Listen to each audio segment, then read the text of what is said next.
Hello, hello, hello. There we go. Jeez.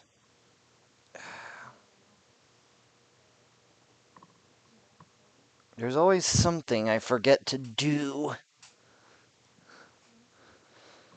And today it was link OBS to my microphone. Or to my headset, at least.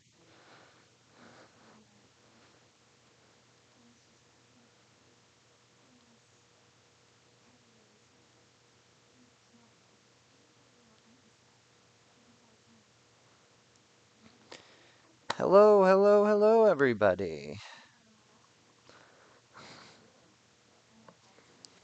It is stream time. Uh, can chat hear me properly?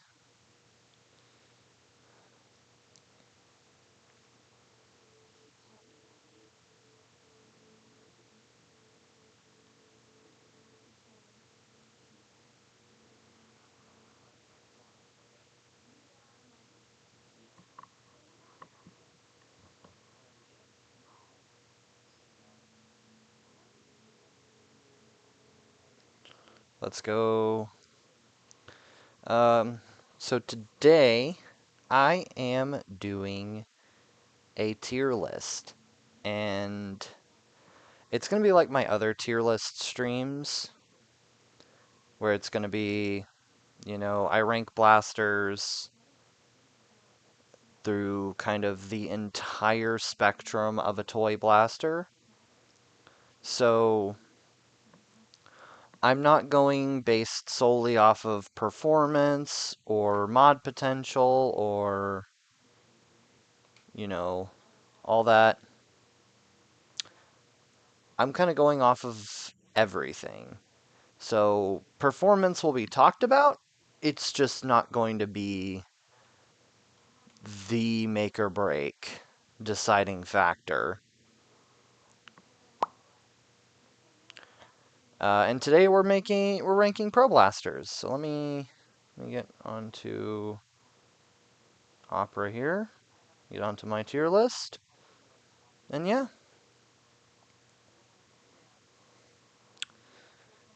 Here's my tier list. It has all the normal tiers, you know, S, A, B, C, D, and F. And I have all the Pro Blasters here. The tier list just had Dart Zone blasters, so I went and manually added the Longshot, Fury, Torrent, Sender, Mauler, Gnarl, Blink, and Piston Pump. And for some reason they forgot the Mark 1.2. So, yeah. I will leave each blaster open to discussion. And actually, let me pull up the Nerf Wiki Dart Zone Pro. Let me pull up the Nerf Wiki here, and we'll look at wiki pages for the Dart Zone Pro stuff. Yeah. Oh, they don't have a page for the Mark 1. Weird. Okay. Hey, what's up, Double Punch? How are you doing today? I got my two most consistent commenters in the chat, Sebastian and Double Punch. How are y'all doing?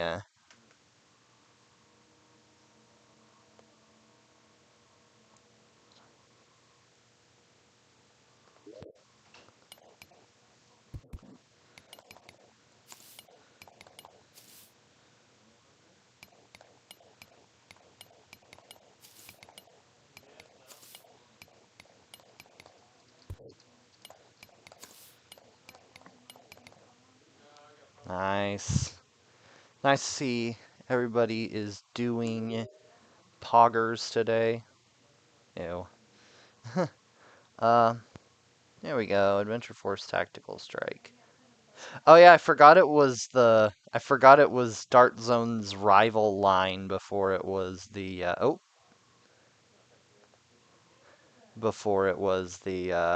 pro line. But we're just gonna be looking at pro blasters. Oh, and they don't have a page for the cricket just yet.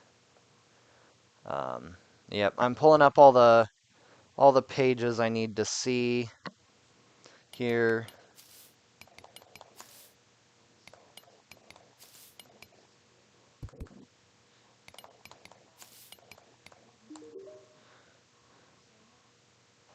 We go Dart Zone Max. See how incomplete this is. Okay, so I need to get the nitro shot.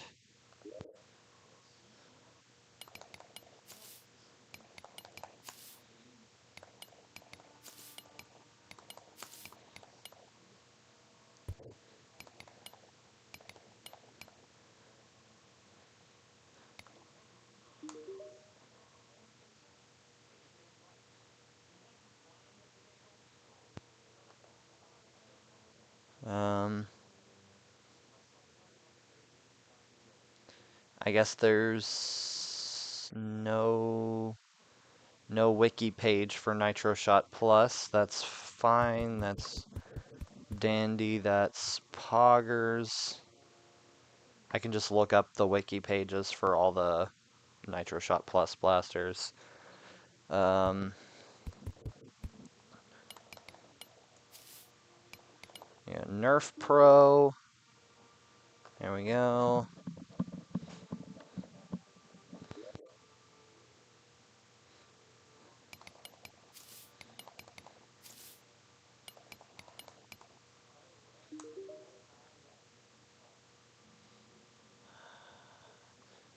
They don't have a wiki page for Siren blasters. Alright.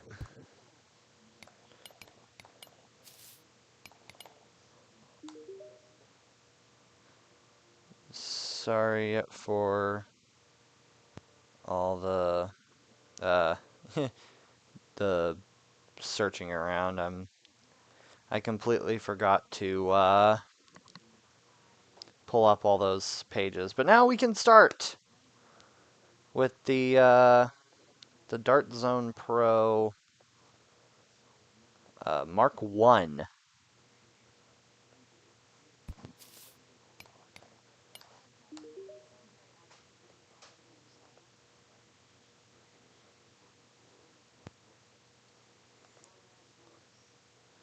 Alright, here is the Dart Zone Pro Mark 1. This was a very, very limited edition blaster. I think only like 1,000 of them were released. And a bunch of them were given to Nerf tubers and uh, it was a very limited edition release. It was pump action. It had yeah, it was half length compatible. Had a buffer tube, regular M4 stocks.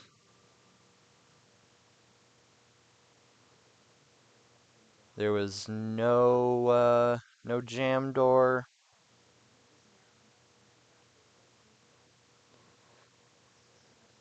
Uh, yeah, it had the takedown pins and all that. It's kind of a very neat, very nifty blaster. I think it had issues with the stock just kind of collapsing without any rhyme nor reason. And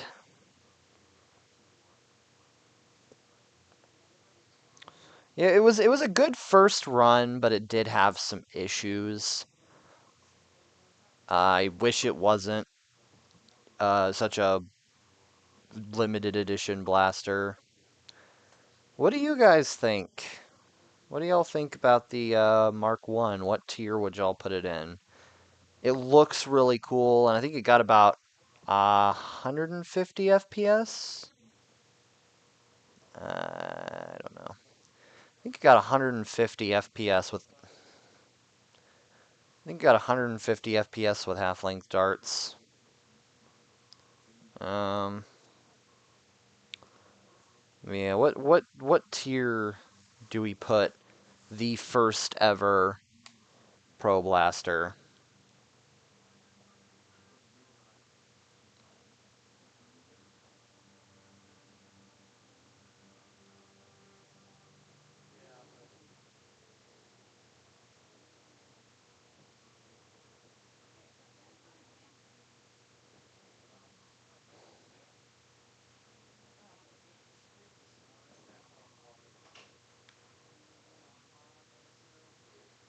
A or B? Yeah, that works. It doesn't. It's not really anything special. Um, yeah, I'm gonna throw it in B just because of how limited of a release it was. I feel like it should have gotten more of a release. Well, let's look at the Mark 1.1. The the literal the literal carbon copy of the Mark 1. It is the exact same blaster. Like, there was nothing different. It had the same stock, it had the same form factor, it had the same sights. It was just kind of the same blaster, but, rather than being this big limited edition thing, it, where did it retail at? Did it ever get released in stores? Because I know the 1.2 got released in stores. Hmm, I don't know. But yeah, it retailed for $150, which, wow, that's expensive. For a full release Pro Blaster, that's expensive. Or I guess it was kind of the norm back then because that it was kind of the only one that existed back when it released, so having that, 150, yeah, a little pricey. You could buy like that's the issue. You could buy a worker seagull, which is so much of a better blaster in quality for cheaper. It's $135. Like, it's so much better in plastic quality, parts quality. It has like fully metal internals. The seagull, like, the only thing that Mark 1.1 has that the seagull doesn't is full length compatibility. And not to mention, the 1.1 is literally the same thing as the Mark 1, so it has all the same issues, all the same components. If you manage to get a Mark 1, there was no point in getting a Mark 1.1. So, yeah, let's see. Yeah, special edition Dart Blaster. Yada da yada da yada da.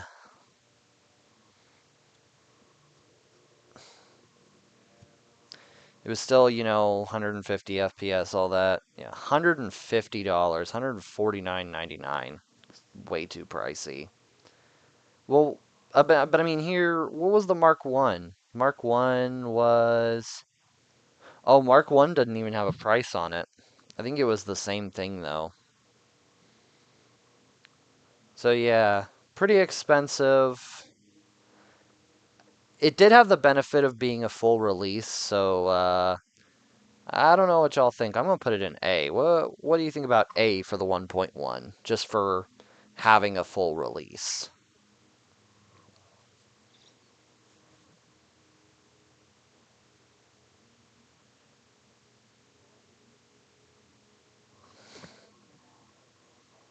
A, yeah.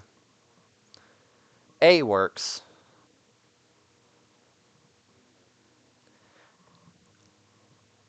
Yeah.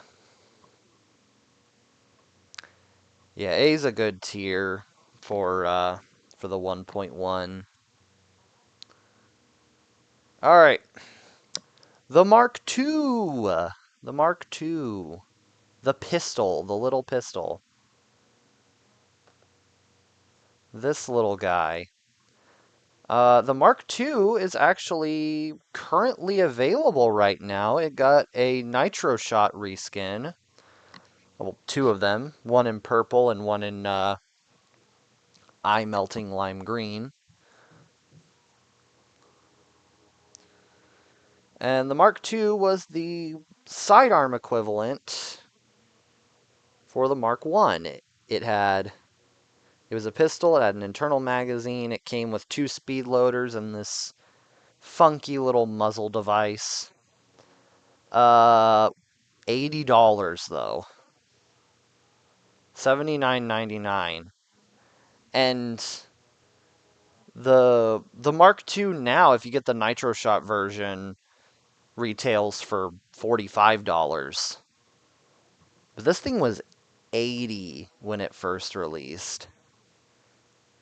These were very, very premium blasters for what they were. They were very expensive blasters for what they are.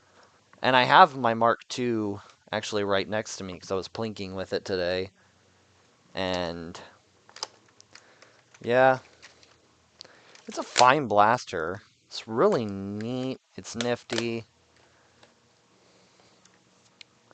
It's very small. Like I noted in my review of it a lot that this thing is very compact. Probably one of the most compact dart firing pistols you could ever have. And I think just for purely being the first sidearm and knocking it out of the park at that, I think I'm going to put this thing in A tier. And it looks really, really amazing. I almost think the Mark II deserves S. What do you guys think? You think Mark II S tier? And I mean, it came with everything. Came with the Mark II, the barrel extension, holster, speed loaders, a holster for the speed loaders, and some bamboo darts.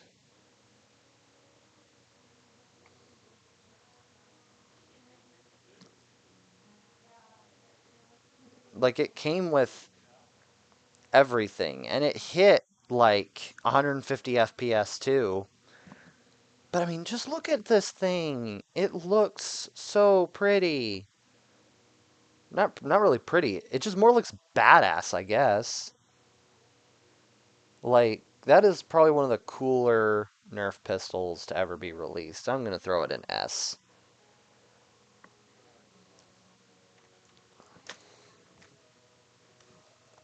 Oh, the Mark 1.2 is on here. I never did see it. Okay, well, whoopsie doopsie. I did not mean to add it then.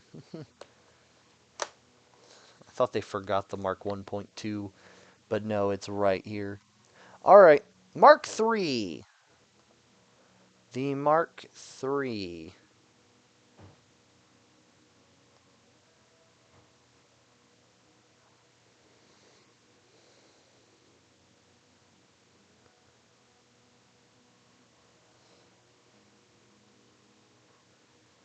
The Dart Zone Pro Mark 3 is truly one of the blasters of all time. It retailed for $129.99, $130. I mean, it came with, Mark III, it came with the red dot, it came with the stock. It has a built-in buffer tube. Should probably be looking more at the full image. It came with the mags, it came with the mag adapter, it came with the, you know, did it come with the safety glasses? Let me see, did it come with yeah, it came with the safety glasses. It came with darts, came with instructions. The only thing with the Mark III is, from what I heard, it has some reliability and longevity issues that the other that were really detrimental to it. And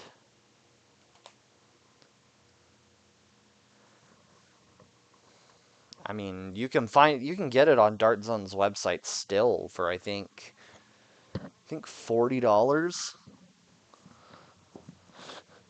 Also, it looks really funky. I don't know why they went with the Ugh. I don't know why they went with the giant triangle shaped muzzle.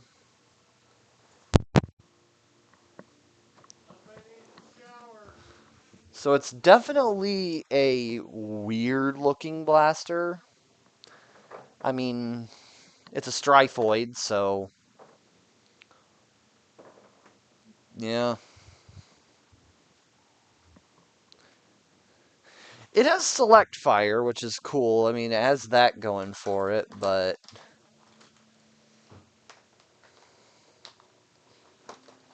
other than really just being select fire and being neat,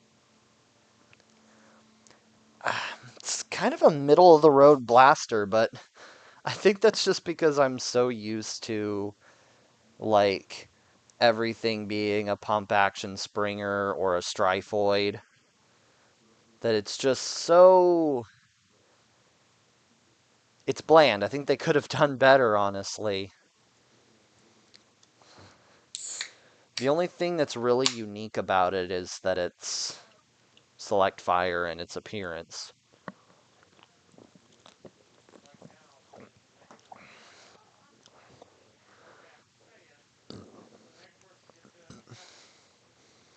It essentially does the same thing as every single modified Strife Drac ever built.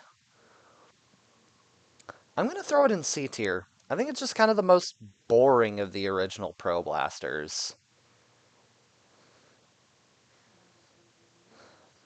But yeah, what do you think? Is C tier too harsh for the Mark III, for the first Pro Stryfoid, and the only Pro Stryfoid they would go on to make relatively well for the next couple of years?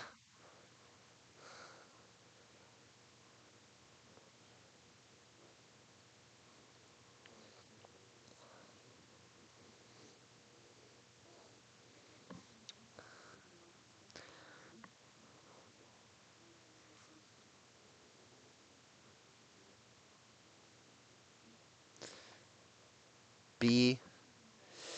Yeah, B works. B could work. B.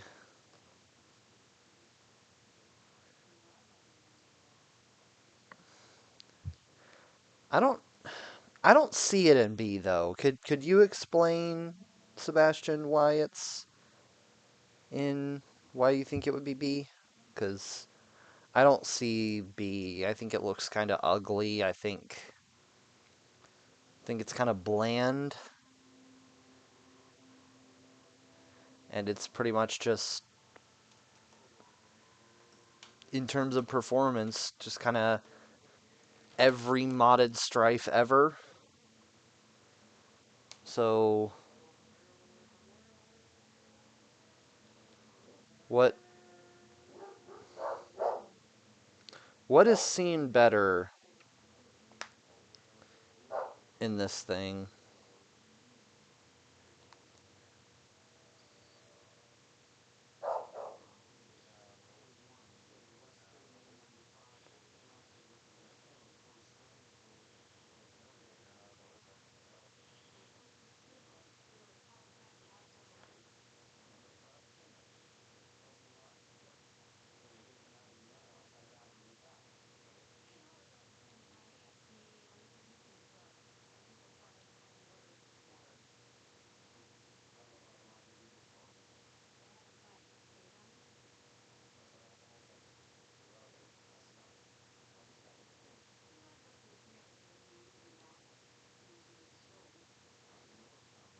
Let me look back at chat here.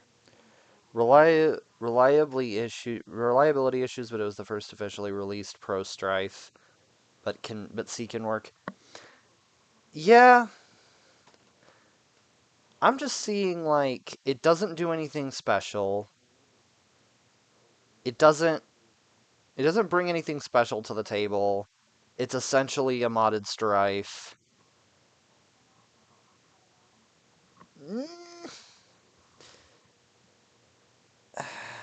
B, C, and it's kind of ugly.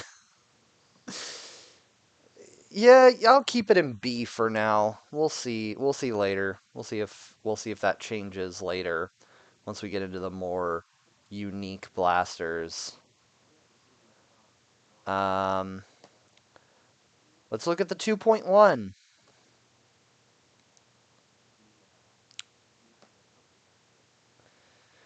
All right, the Mark 2.1, the remake of the Mark II that makes it pretty much we pretty much lose everything that made the Mark II cool, but gain a couple of things that make the 2.1 cool.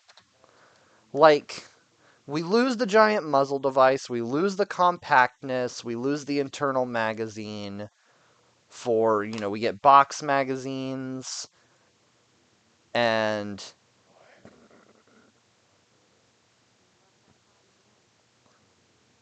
this sort of compensator suppressor looking that looks like a muzzle brake. I don't see I don't see like compensator or suppressor from that. I see muzzle brake. Muzzle brake on a pistol.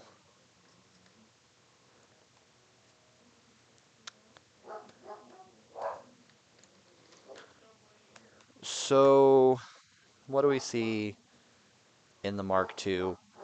From what I can tell, the Mark II or the 2.1 was the first one to have like the insert style muzzle attachments, which made it like cross compatible with all the little muzzle attachments, as well as eventually the B car, the Dart Zone B car, had the same performance as the Mark II from what I can remember, and it had oh my god, this description is so brain rot. Why are we still calling magazines clips in 2025? Anyways, $100. Was it worth paying $20 more than the Mark II just to get mags? Just to get external box mags? Like, I mean, it came with the safety glasses, it came with the Mark 2.1 holster. If it came, why is it saying like speed loader stuff? Came with it came with a holster for the mags, it came with a holster for the and you had to holster it separately from its muzzle attachment, which I think you didn't have to do with the Mark II.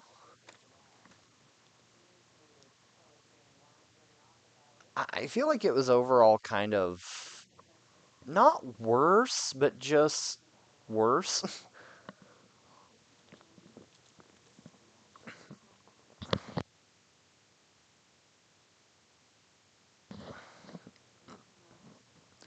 Yeah, $20 extra for external mags and an overall less compact blaster.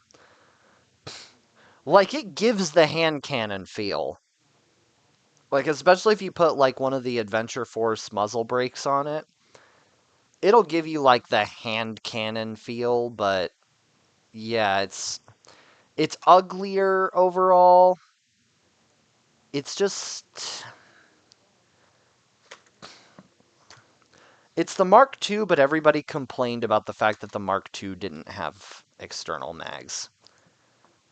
And so Dart Zone whipped up the 2.1, which is just a bigger, uglier Mark II.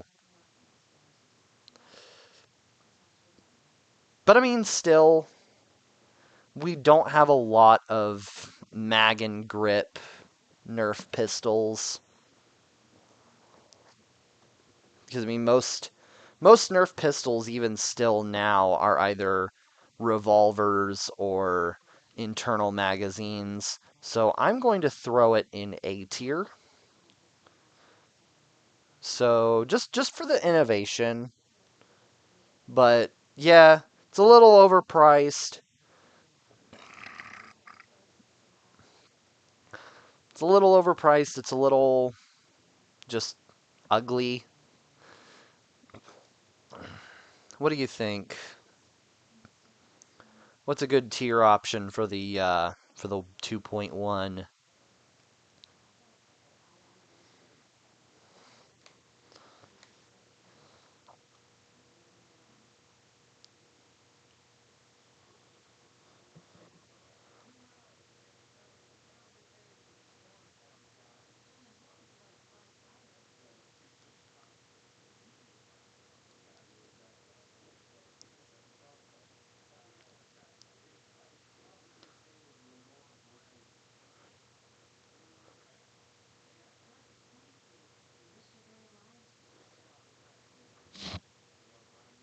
A?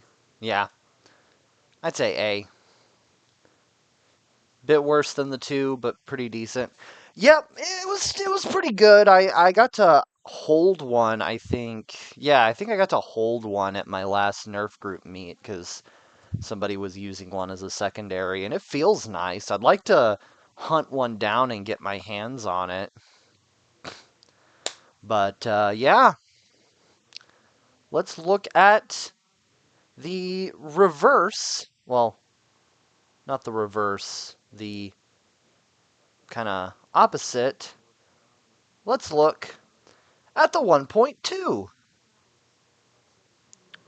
The Mark 1.2, I think, was available in retailers, or at least on website. Oh yeah, it was Amazon exclusive. There we go, right there. It was the third version of the Mark 1 platform, and it featured rails on the sides, which everybody wanted. It had less issues than the Mark 1 and the Mark 1.1. It had some nice fiber optic sights, or whatever those were called, with the little red and green tubes. I think it's fiber optic, but still the half length and full length compatibility like all the other primaries. It has the rubberized grips. The butt plate on the stock is also rubberized, and it comes off, revealing a little storage compartment inside, though it's kind of hard to pull the butt plate off. And the storage compartment's very tiny. You could probably just hold like a couple of double A's or something in there. But the best part, in my opinion, it has a side folder stock, which is kind of like, oh yeah, that's kind of an issue because, well, now you can't use any other stocks if you want to use the function of the side folder. But a pro on top of that, see what I did there? A pro. because it's a Pro Blaster. I'm so funny. Um, let me get... I also have my Mark 1.2 right next to me. It also has an end strike stock attachment point, so you could just throw other end strike stocks on there, and it still work. And the side folder stock itself is an end strike stock, though it won't be able to lock when it is folded around because the latching clip on the stock is only compatible with the little locking tab on the side of the blaster. You can see right there. Uh, like, if you see right there, the little locking clip here for the side folding was only compatible with this little tab on the side. And so you had compatibility issues there because you couldn't um, you couldn't use the side folding capabilities of the stock on any other blaster, and you couldn't use any other um, buffer tube stocks on this buffer tube because then they wouldn't have the side folding capabilities. And it just created a bunch of weird stock compatibility issues.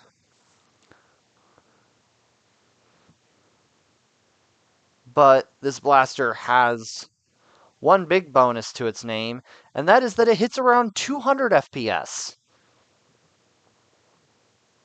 It was the first Pro blaster, or the first blaster from the original Dart Zone Pro line to do that. I think it was the first Dart Zone blaster to do that as well.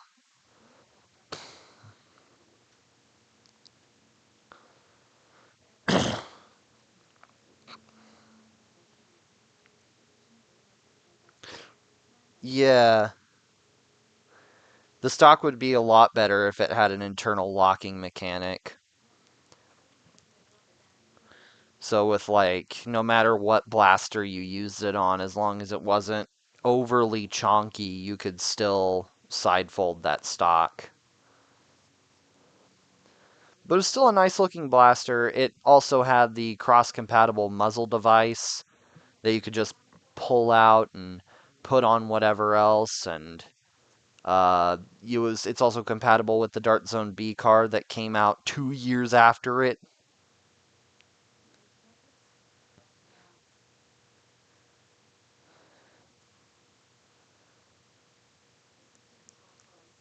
And it was overall just the best version of the Mark 1, honestly. And from my experiences with my personal Mark 2, or Mark 1.2, sorry, I really, really enjoy it. Aside from the $130 price tag, which I didn't have to pay because I got mine on Blaster Barn for $40.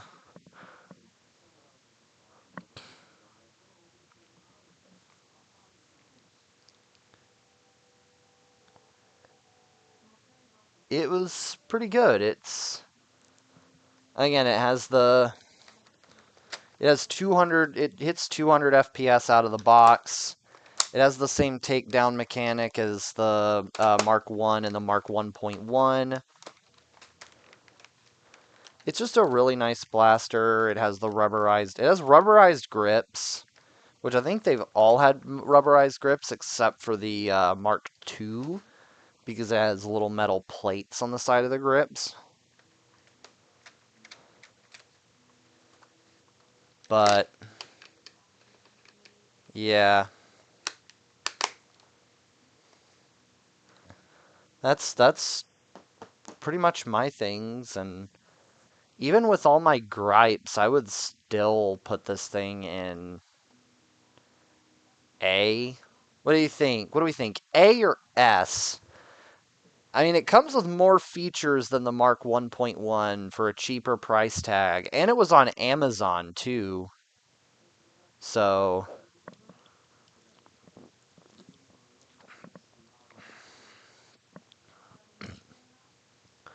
what do we think? Do we think A or S? It also hits harder for the people who, are looking for that. The low power spring it came with, from what I saw in Out of Dart's review of it, kind of sucks because it takes it down to like 50, 60, 70 FPS, which was weird. S tier. We got our second S tier. The Mark 1.2 and the Mark 2 are our representatives of S tier.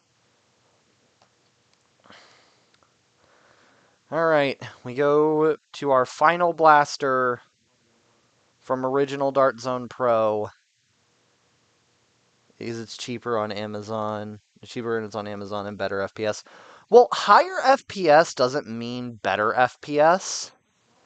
Because, I mean, with my group, I can use the Mark 1.2 in outdoor meets, but I can't use it in indoor meets because it's too high FPS. On our indoor meets, springers have a cap of 180 and this hits 200. So I don't think higher FPS is better, but it's also not worse.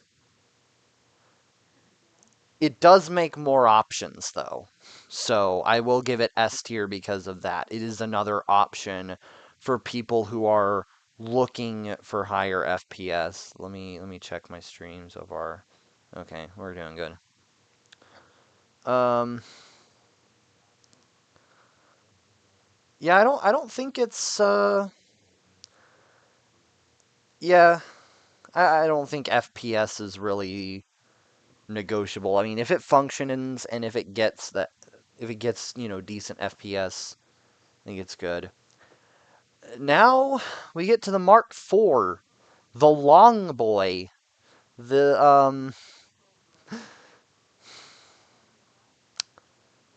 the blaster that got so many crude jokes made out of it because of the sole reason of it is so incredibly long.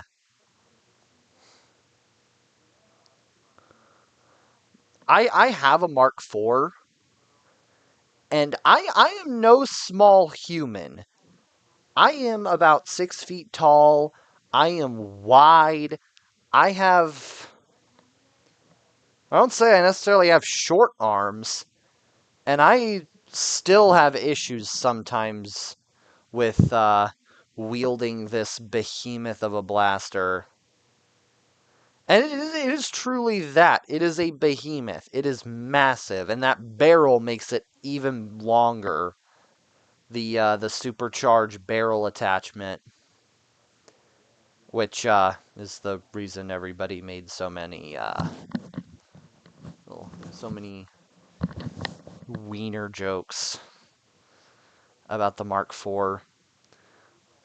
It was also the first Dart Zone Pro blaster. No, that would have been the Concord. No, that would have been the Mark II. I was going to say it's the first Dart Zone Pro blaster to not be compatible with full length darts, but it would be the first Dart Zone Pro primary aside from the Adventure Force Conquest and the Dart Zone Max Dictator, to which those are kind of specialty primaries, to not be compatible with full-length darts. And it was probably the most premium of all of the blasters. It came with the most things. It was the first one to come with a P-car, which they just called it a Scar barrel. It actually came with a P-car. Let me see if I can find the contents. Yeah, it came with it came with the blaster, it came with bamboo darts, it came with gaskets, came with 2 springs, flip up sights, the supercharger barrel, a P car that was a design that predates the modern Dart Zone P car that comes with like the Nexus X, the Aeon X, the Striker 2.0.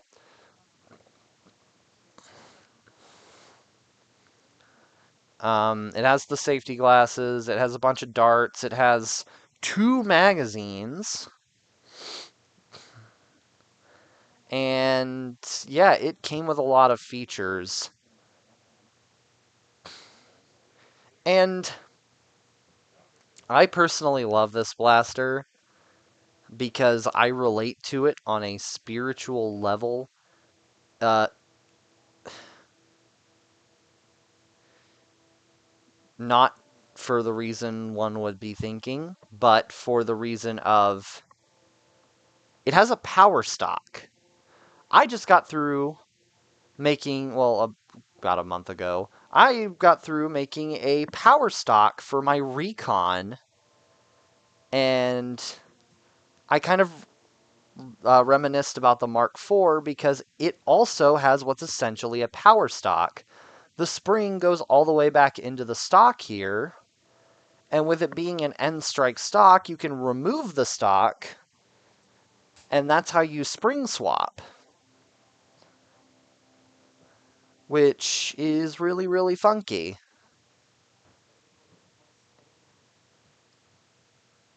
And I like that they partially painted the springs yellow to sort of signify when you look through the window on the stock of just, hey, this is a cool little spring. I think it's kind of funky. Yeah, the Mark 4.0, the big guy. There was a big issue with it. This blaster had an issue with being bent. It was slightly, ever so slightly curved because of a manufacturing issue. And this was an issue that affected a lot of Mark IVs.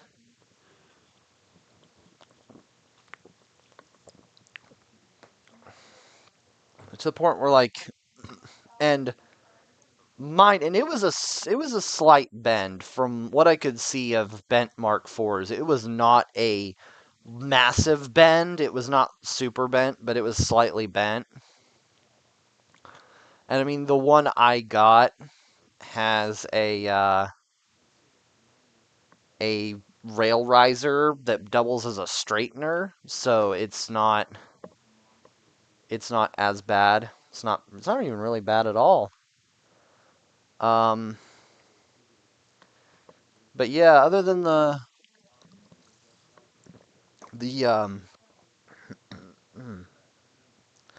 slightly slight manufacturing flaws of the Mark IV, what do we think of it? It also had a metal plunger tube, by the way. That metal right there, that that silver right here, that is metal. That is a metal plunger tube. But yeah, if you're not a tall person, even if you take the FPS boost barrel off, you're going to have a difficult time wielding this blaster. And not to mention the fact that it retailed for $180. Yikes. Uh, it currently sells now on Dart Zone's website for I think 117, but still $100+ for something that by chance that you have a chance to have a manufacturing flaw and you have a chance to have all this other stuff. $180 is a lot.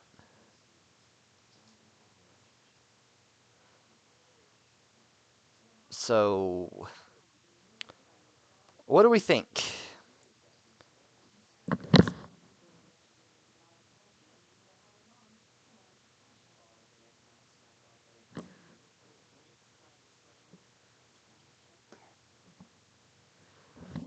Is this a is this an overpriced masterpiece that deserves a higher tier? B? Yeah, I feel like B's good too. As much as I love the Mark IV and how gloriously stupid large it is, it's gonna have to go in B. For the price and the outstanding manufactured flaw, I'm gonna put it in B. I'm gonna put it above the Mark 1 and Mark 3 though. I'm gonna put the 2.1 above the 1.1 as well.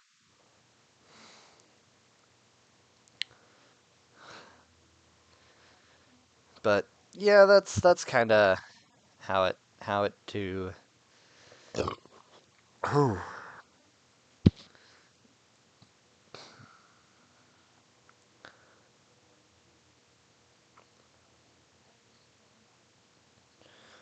All right, let's go to Adventure Force and let's take a look at the Nexus Pro. 49.72. Need I say more?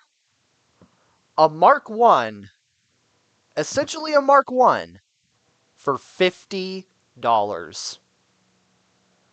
50 bones.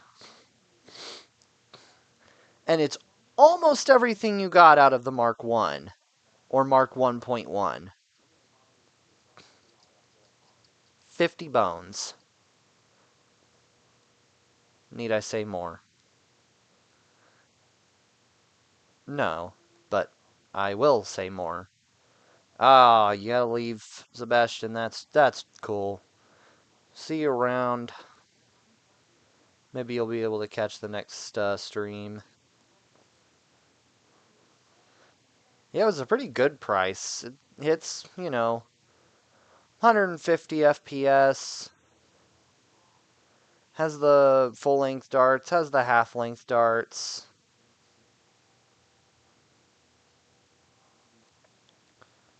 Has the dart compatibility that the Mark 1 had. And yeah,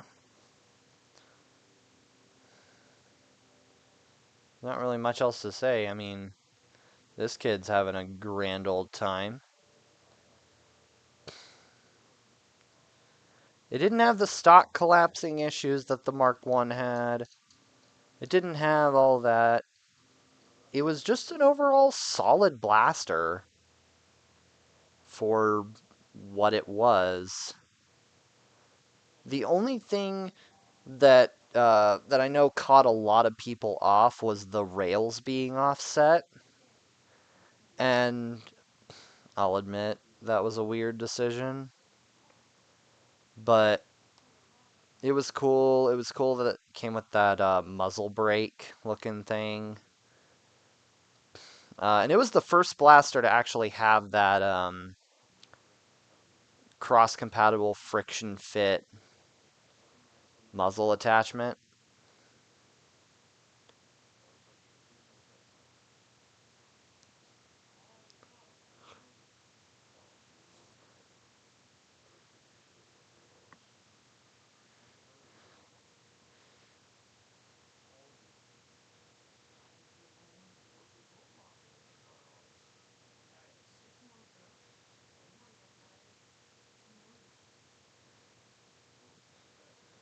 And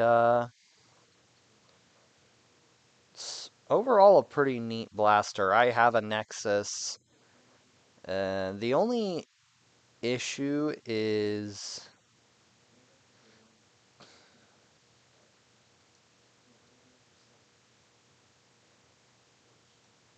has the only issue, or kind of the only thing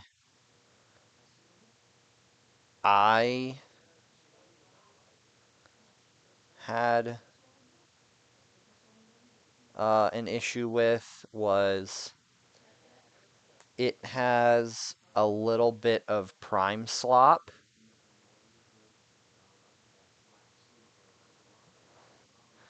And actually, let me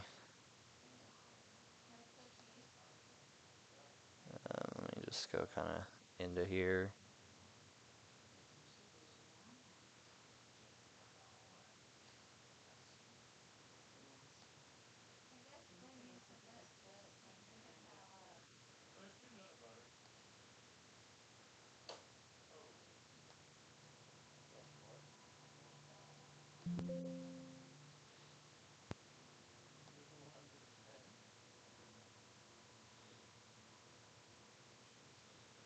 Hmm.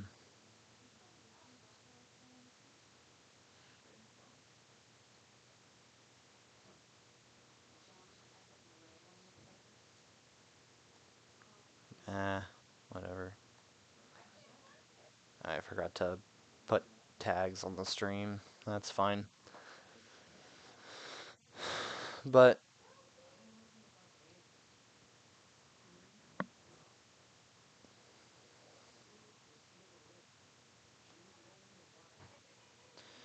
anyways, continuing on with the Nexus Pro.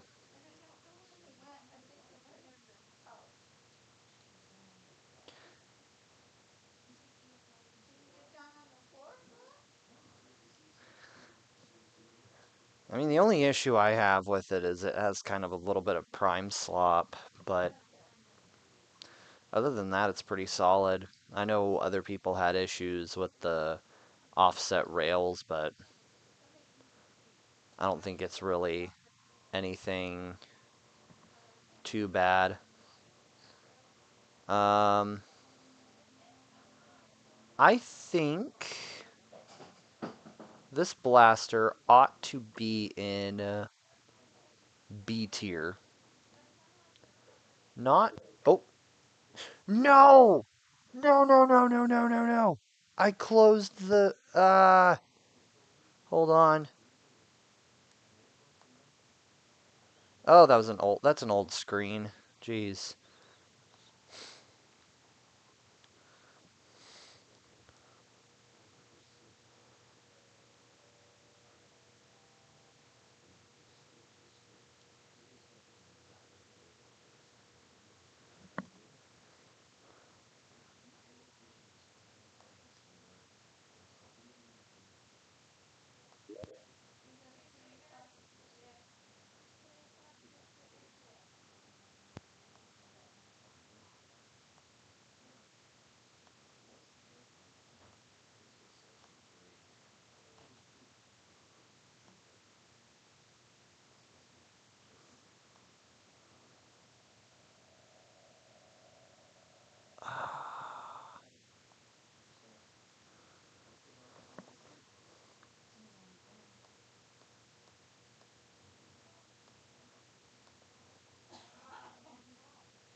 Okay,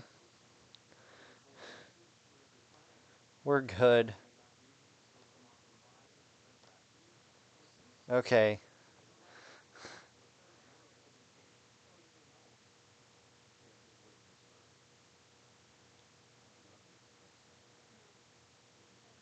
I need to update my technical difficulties screen, but yeah, we're good.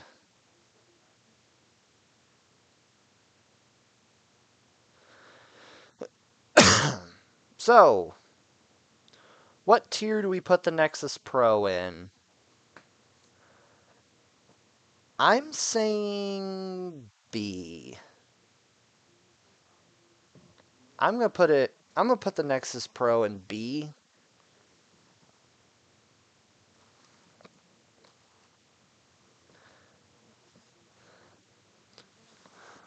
I think I was thinking maybe A for the price alone, but I don't know. Does it deserve A just for the price? Or do we put it in B because it does have a couple of issues? Namely the rail misalignment or non-alignment because it has two different rails at two different levels, and the prime slop.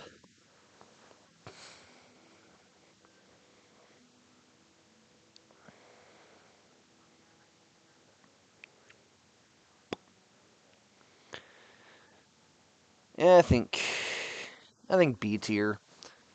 B tier works. Alright. Now it's time for the Aeon. The Aeon Pro. Let me find the Aeon. Aeon Pro.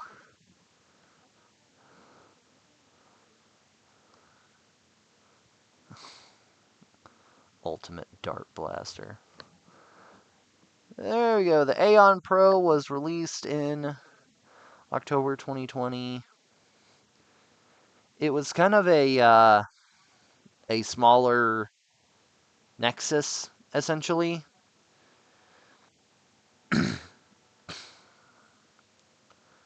And it was $25. It came with less stuff than the Nexus. It didn't come with any full-length darts. It didn't come with a full-length mag. Though it was still compatible, it only came with the stuff for half darts. It had built-in iron sights and had this little bitty rail up at the front here that you could put an optic on if you so desire. And this thing was meant for the crowd that liked compact primaries and using mag-fed secondaries.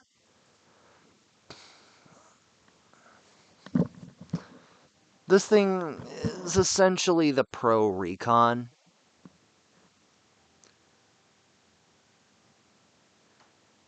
And yeah, I mean, need I say more? It's a Pro Recon. It's a great blaster to have. It's nice and compact. I personally really like it, but I've always liked the Recon and I've always liked the Aeon, so yeah. It also had the prime slop issue, and it had another unique issue of the fact it didn't have a stock mount. Like, you couldn't put any stocks on there. It didn't have a buffer tube. It didn't have an end strike stock lug.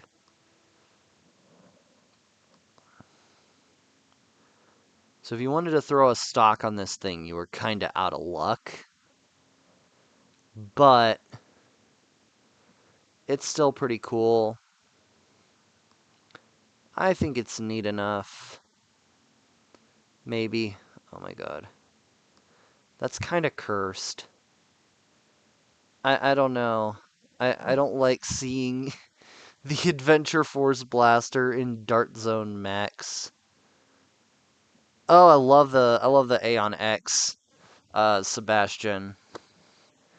It's probably one of my favorite Pro Blasters, and it was actually the first Pro Blaster I ever bought, because I was never into the Pro Blaster scene when they were big initially, and I got into it late last year and loved it ever since.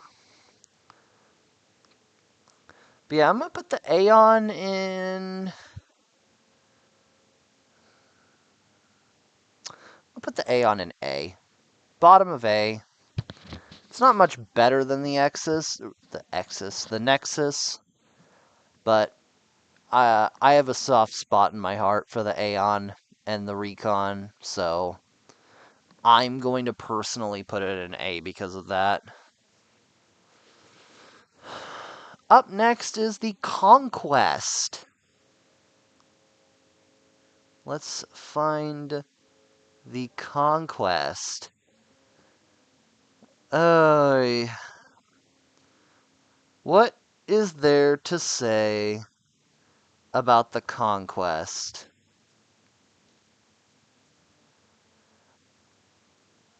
It's ugly. I'm sorry. I don't like how it looks. I think it's ugly. It's $40 and it has the same weird mag from the back gimmick as the what's it called? The Max Dictator. As the Dart Zone Max Dictator. It's an interesting blaster. I don't have a Conquest. I want a Conquest, even though I think it's fugly. Just so I can, honestly, mainly so I can do a comparison video between it and the Dictator. But I 100% prefer the Dictator for multiple reasons. Un unconventionally attractive. Yeah.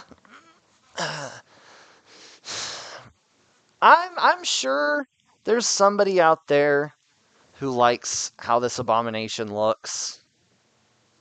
I don't. I think it's really ugly. And it's about 150 FPS. It was a regular pro primary for back in the day. 150 FPS, took the mag in the back. Pump action. Because, you know, every primary has to be pump action because people just hate everything that isn't pump action, it seems.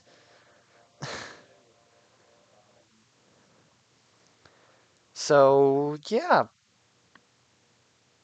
there's not much else to say about the Conquest. The name is cool though. So, aside from it just being ugly, it's very neat. It's got a nice gimmick. The muzzle brake is cool. I like that it has a unique muzzle brake because the Nexus and Aeon have the same muzzle brake. And the muzzle brake is friction fit detachable. It can take all the other pro friction fit muzzle attachments. It can take the P car. It can take the B car. Yeah. The mag idea is really cool.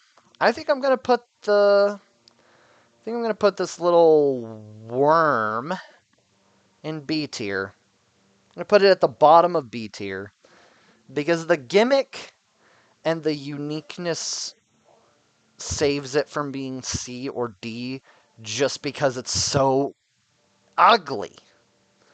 Ugly, ugly, ugly.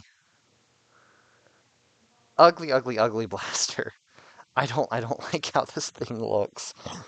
I feel I feel the utmost of cringe putting it in B tier. I want to put it in C and I want to put it in D, but it doesn't deserve those tiers. And yeah, be nice if this was in the P90 style. Oh, that would be cool. And like taking the mag from the top, like a P90, that would be really neat. But you would need pretty much either a proprietary mag which they were trying to go for the whole, cross-compatible between katanas and talons thing. And it's just kind of whack.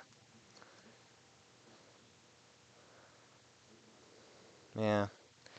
What do we think for the conquest? Do you think B tier? B tier for the conquest? Or do we go lower or do we go higher? Am I treating this thing too harshly because it's ugly?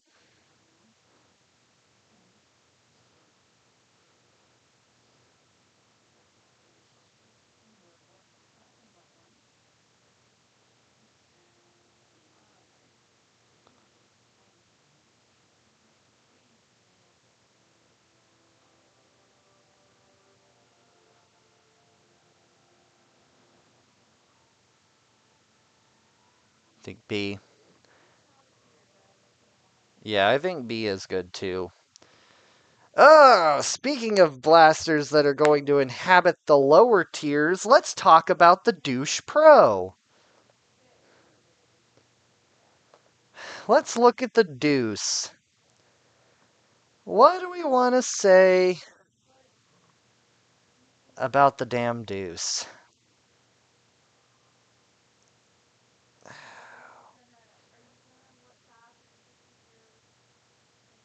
It has the pretty privilege. I'm going to say it right now. It absolutely has the pretty privilege. It's essentially a pro strong arm, top prime, cylinder fed, cool looking blaster.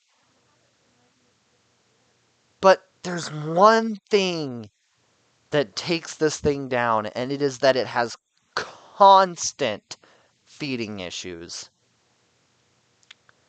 If you are not like very deliberate and slow when you're priming this blaster, you are going to have a feeding issue with this bum ass cylinder.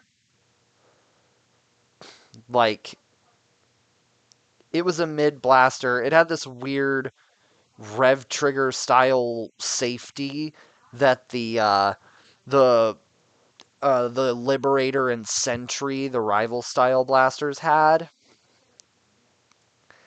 And it's just uh I want to love this thing so much, but it was so just.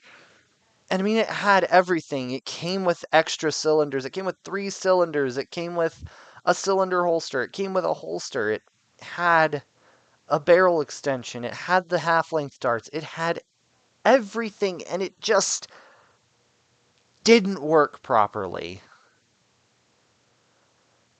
I'm getting a Deuce at some point just to have a Deuce, just to have an older Pro Blaster, but I'm not going to use it as much as like my Outlaws or my Mark II, just because it just doesn't work. And it was $40.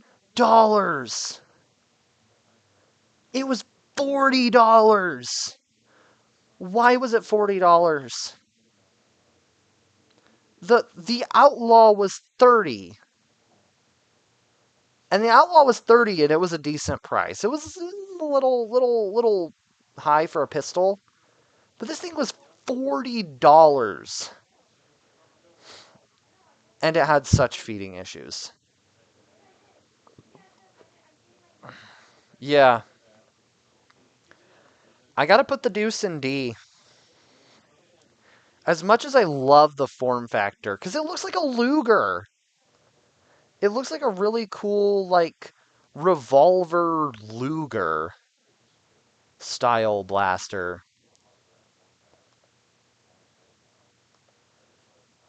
It has the pretty privilege. Because I don't want to put it so low. Just because it looks so cool. But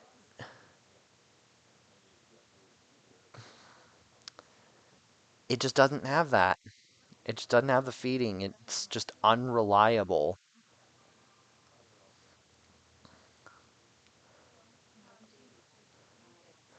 Now let's look at the final original uh, Adventure Force Pro Blaster before we get on to the 2024 ones. We got the Jurassic Pro.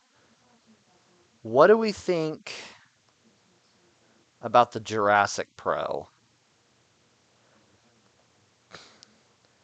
First off, it looks really good. It was made in collaboration with Jurassic World, and it's meant to resemble the Trank rifle from the movie, from Jurassic World. And it pulls that off so well with so many different cosmetic bits. I love the stock with the little ambered mosquito look in it. I love the barrel with the two forks on it. The sights, even though they're just kind of the fake dart zone sights. The side prime is fine. The mags feed fine. Two issues with it. The stock was kind of weak. The stock, because it connected into the bottom of the grip and was meant to be removable, and also because it's mostly hollow, the stock, if you brace it against your shoulder to prime with the side prime, in air quotes, bolt action, you have to really stabilize that blaster, or else it's going to bend. And your blaster is going to be pointed to one side. Your stock is going to be pointing the other, and it's just not going to be a fun experience. Which sucks because it's such a pretty blaster. It is so gorgeous, and it was the first ever collab Pro Blaster.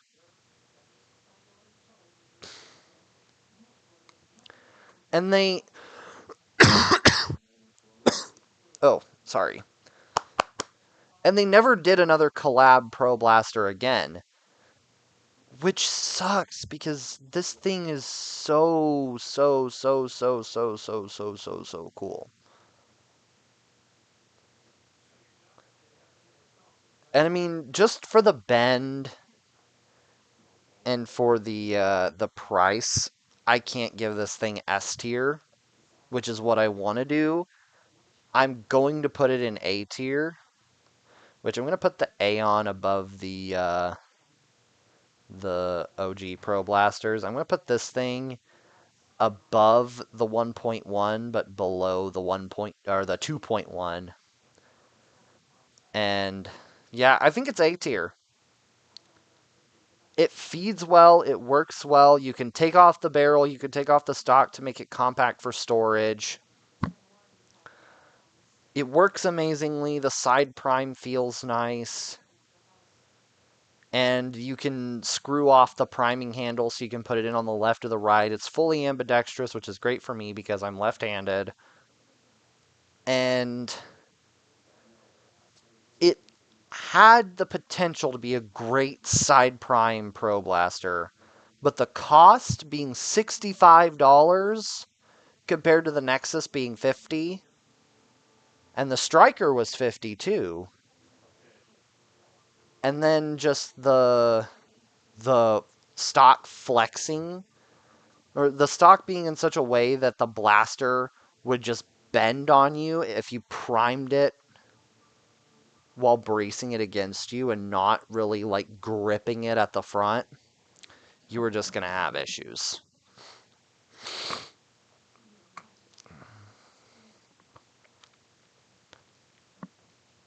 I think it's A tier.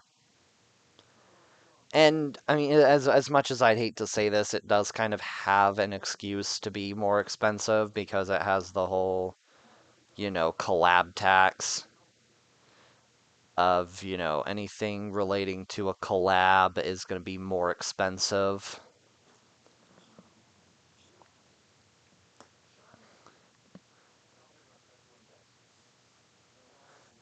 I think A tier. What do we think? A tier? Is A tier good for the Jurassic Pro? I think A tier is pretty solid for the Jurassic Pro. It's a great little. It's a great blaster. It just has a couple of things that it falls behind.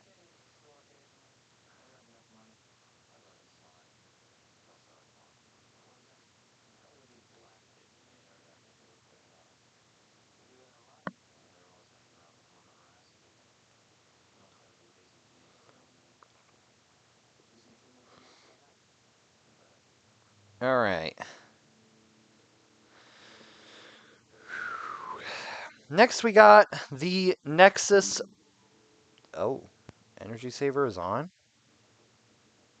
Oh wow, my laptop's battery is very low. Hold on just a second. Hold on just a second. Let me get my computer charger.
All right.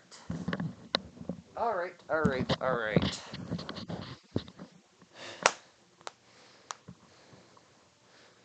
My uh my computer just flashed up low battery, so yeah, got my charger plugged in. I'm on my laptop. All right. Let's look at our 2024 Adventure Force Pro Blasters.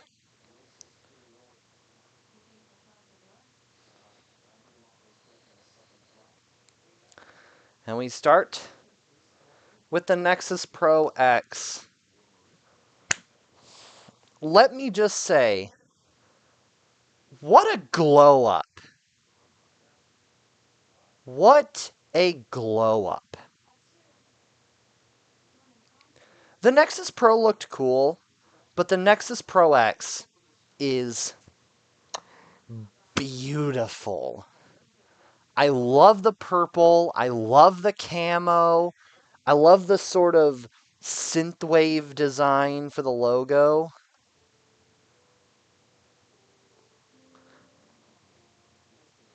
I love the synthwave design that they had on the blaster with the logo and the camouflage and everything just looks so beautiful. An absolute glow up. And it came with a lot of stuff too. Oh, there we go. It came with the B car. It came with the P car. It came with cool looking crappy Dart Zone sights. It came with two 12-round mags. It came with safety glasses. It came with a stock. It came with the little B car holder. It had a built-in P car holder above the barrel. It was just great. And also, for, it doesn't say the price, $50. Same price as the Nexus Pro. And it hits 200 FPS. Which means for the people that play at 200 FPS and above, they don't have to upgrade the hell out of their Nexus Pro. just to be able to hit their cap. They can hit it by just getting a Nexus Pro X.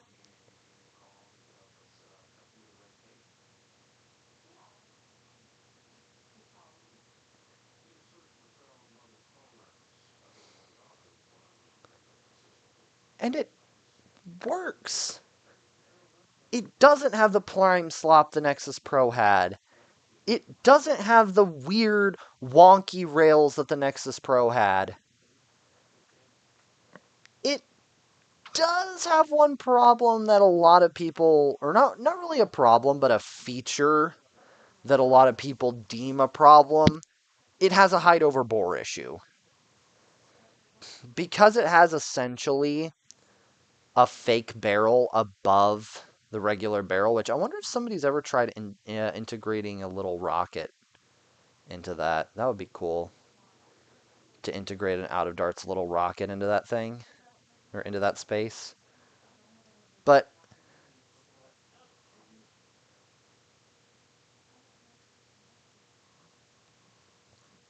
the rail is a decent amount higher above the muzzle than on the original Nexus Pro. So, yeah, it has a little bit of a height over bore problem. I've found that difference to be negligible. I don't think it's as much of an issue.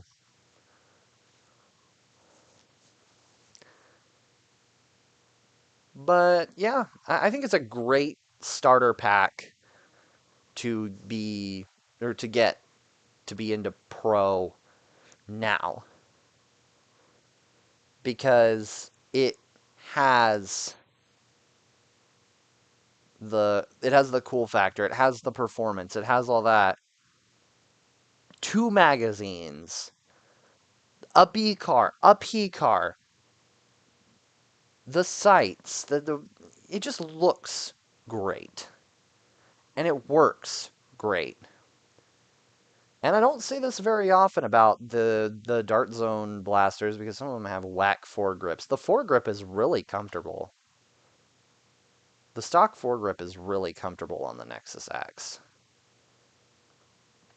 And I think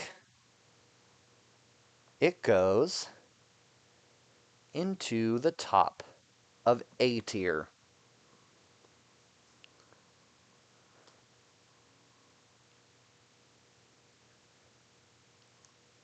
And honestly, no. Hell, it goes into the bottom of S tier. I think it's an S tier blaster. Enough said.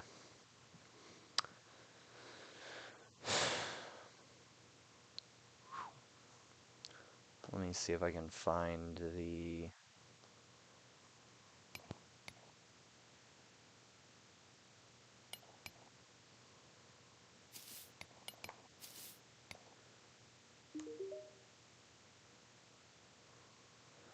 Oh, they don't have a page for the Aeon X. That's weird.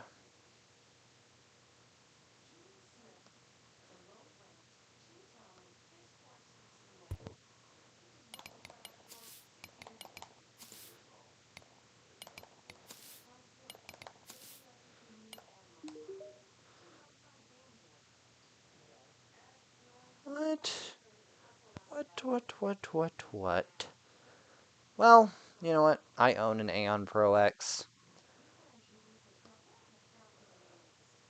I'm going to talk about the Aeon Pro X. Oh, here, we'll look on Dart Zone's website then. The Aeon Pro X is... Shut up, Dart Zone.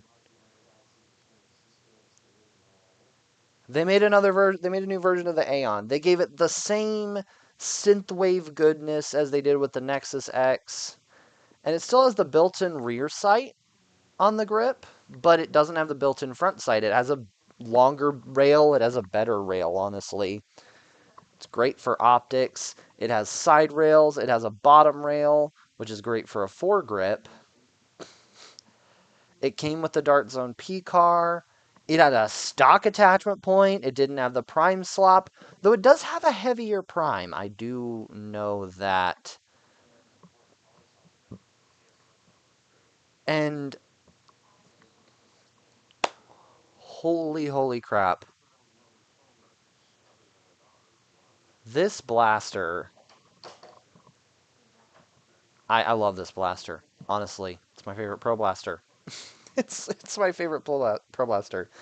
150 FPS, which is, not the greatest. It has the... Oh, it also has the double mag releases, which the Nexus X also has, to where it has one hook that you can grab onto with the middle finger of your trigger hand, but you can also grab it with the thumb of your offhand when pulling the magazine out. So it's got the double mag releases, which is really nice. I like this thing. I like this little Goobermeister of a blaster. I don't have the wiki page, but it's $25. It's the same price as the original Aeon, but with all these sweet, better features, honestly. And I'm going to put it in the top of S tier, because it's my favorite. Alright, we got a couple more Adventure Force blasters left. We have the...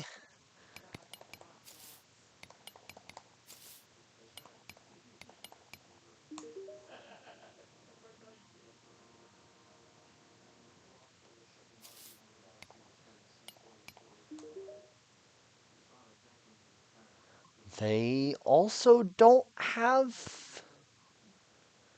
They also don't have a wiki page for the Maxim. Okay. Alright. Let's look at the Maxim.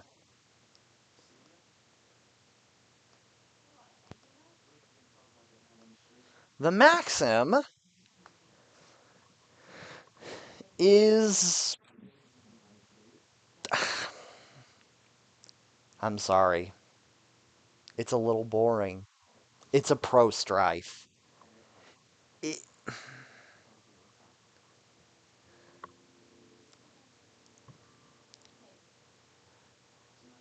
So you know how I said that the Mark III was like, oh, it's the Pro Strifeoid?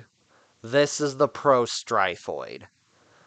It is just straight up semi-auto. It does kind of have a cool little backstrap rev trigger, like a beaver tail rev trigger on the back of the grip.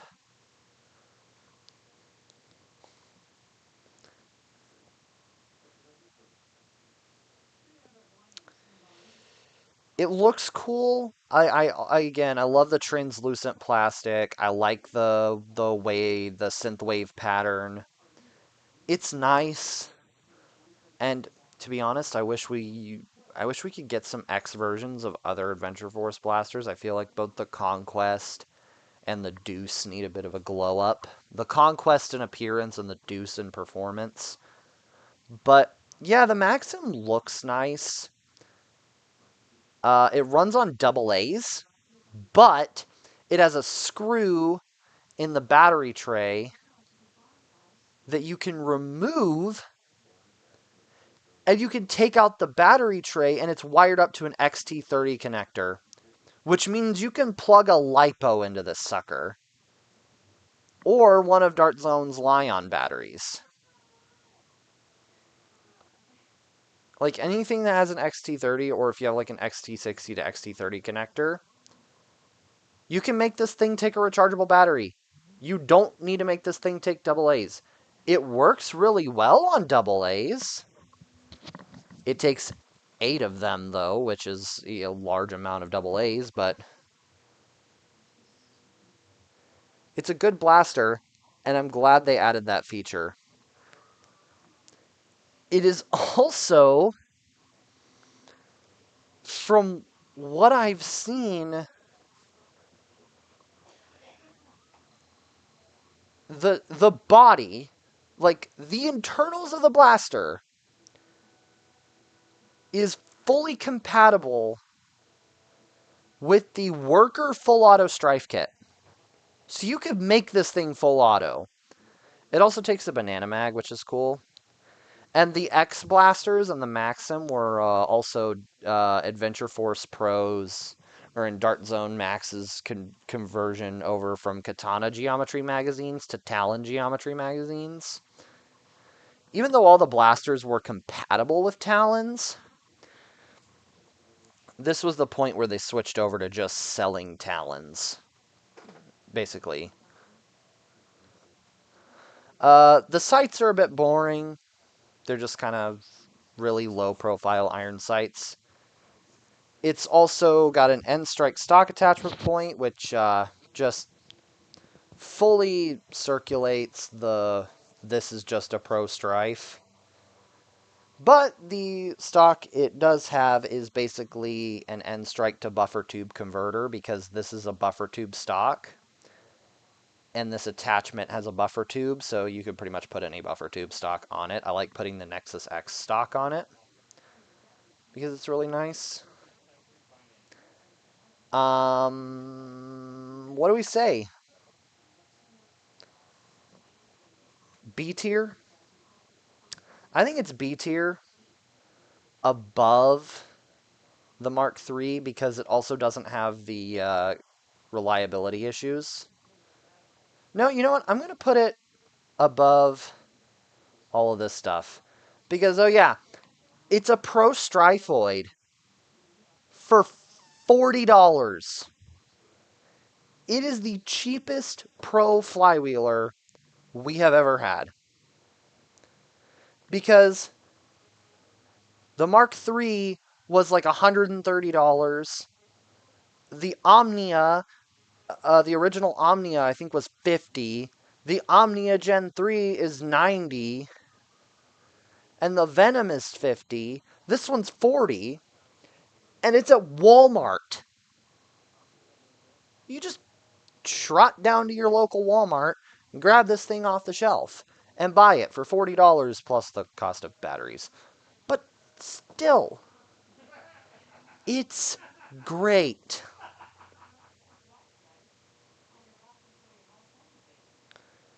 And also, I kind of have a theory that it's the Adventure Force version of the Omnia, just because it kind of shares some visual similarities with the Omnia.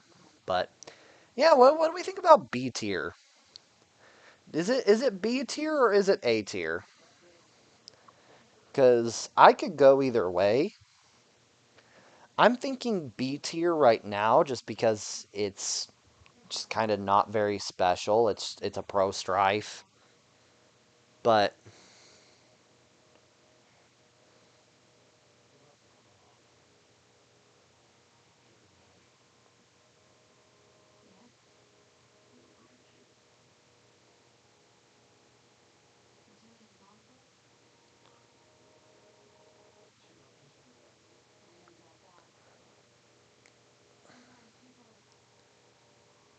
it's a great price. But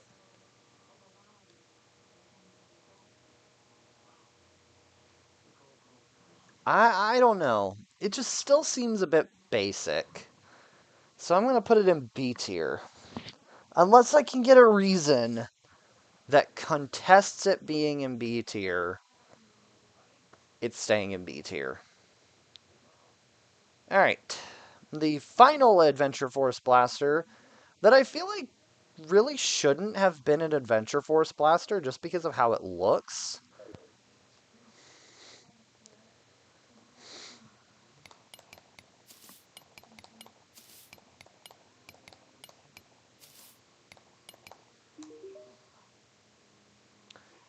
The Cricket. The Cricket Pro. Why are you green? You are not Adventure Force. You should have been Nitro Shot. Honestly. But they decided to just make a purple solo for Nitro Shot and then release this thing. Which I'll talk about the solo in a bit. But yeah, the Cricket and the Solo are unique blasters. They have essentially the same grip, but the Cricket looks more like a Jolt. It's a break action, single shot uh, pistol. It's essentially a Pro Jolt. It's also very, very cheap. It's $7, which is, you know, like half the price of the Solo, at which it's $14, but it also has a few price cutting measures. Like the Cricket has a plastic barrel rather than the Solo's metal barrel, and yeah, it has some cost cutting measures. But other than that, it's a simple blaster, but a good blaster nonetheless. And I think it is bottom of A. Just for the price, the accessibility, because, it's Walmart exclusive rather than being pretty much the Solo is just about pretty much right now only available to get on Amazon and dartzoneblasters.com.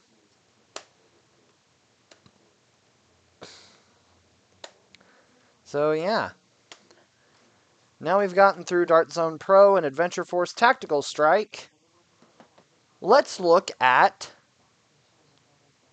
Dart Zone Max. And we start with, the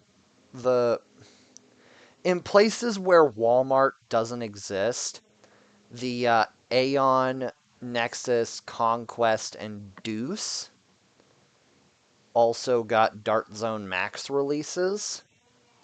But we're not going to be talking about them again because it's the same blaster, just in a very different package. So let's talk about the Striker. First off, I love that scope. I really wish I would have been able to get a Striker that had all the parts just to be able to get that scope. The stock is a bit weird.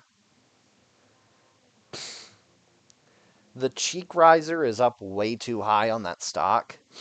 I mean, it's perfect for the funky scope, but, like, not for any other optic or sight. So I feel like you would have been better off just putting, like, the Nexus stock on it and going on with your day. I also like the suppressor-esque barrel extension. It is pretty rad. I'll give the Striker that. It is pretty rad. It's traditional pump action rather than vertical foregrip. It also has the same prime slot that the Nexus does and the Aeon does. But this is going to be the last time we talk about that prime slop. It is also $50. Same price as the Nexus. I we're kind of running into an issue of here of this is the same blaster with different attachments because it is. The Striker is just a Target exclusive Nexus with a regular pump grip.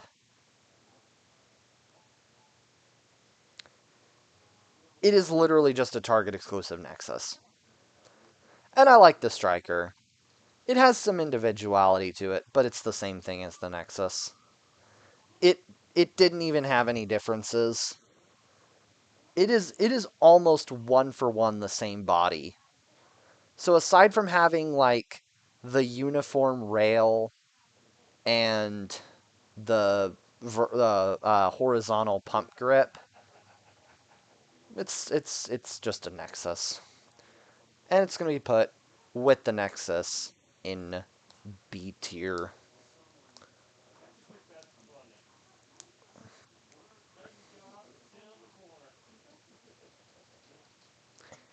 I feel like it just kind of goes in B tier.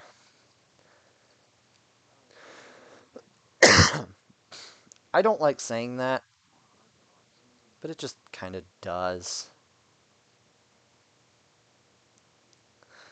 Because it is cool. It's very cool.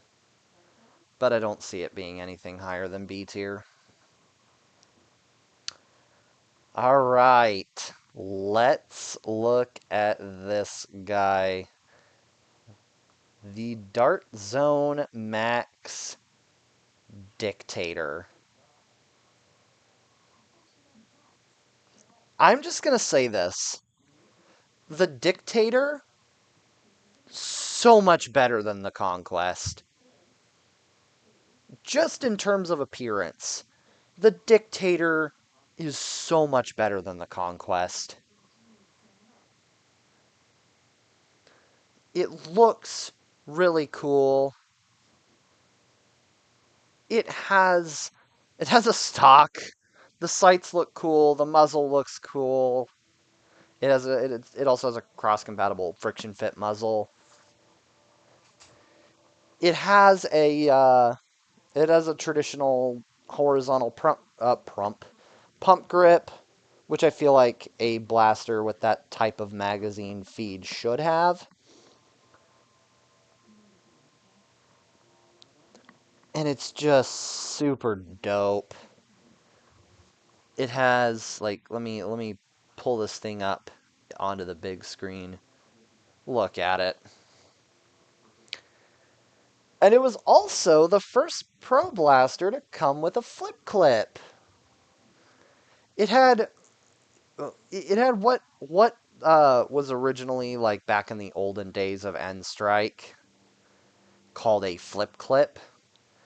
It was basically you could attach two mags together, and with a little attachment piece you could attach two mags together facing opposite, or the the top ends facing opposite directions. And so you would basically have an extra reload on your blaster, and all you had to do is just pull it out, flip it around, and put it back in. The Dictator, it was so cool because the catch was in a way where you could just tip it forward and just yeet that magazine into the stock, and it would seat in so nicely, seat in perfectly, and it felt really amazing to do. And I also have a Dictator. I got it at one of my Nerf group meets, and I love it. It's really good. I really enjoy it. It hits about 150 FPS, like the Striker and the Nexus and all that, but it just, look at this thing. It looks so good. It feels so good. It works so well. I'm throwing this thing in S tier. I'm putting it in S tier. Any Any objections to me putting the Dictator in S tier? Speak now or forever hold your peace.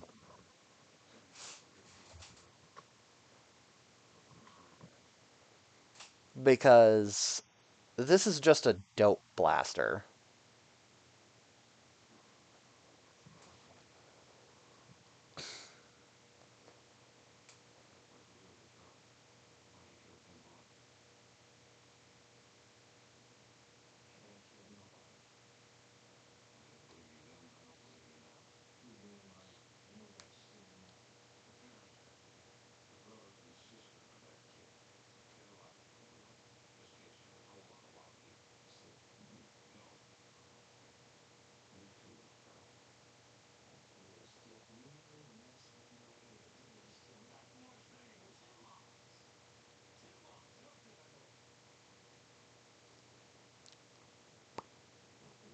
Wooden's a good spot.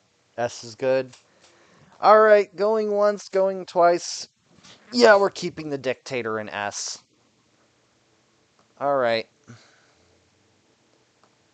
What do we got next? We got the Tomcat. Oh, I wish I could have gotten this blaster when it initially came out. It has a 50 dart cylinder, and it's a compact primary. It also has an end strike stock attachment point with a collapsible stock. And the cheek riser is also a rail attachment, which is really, really weird.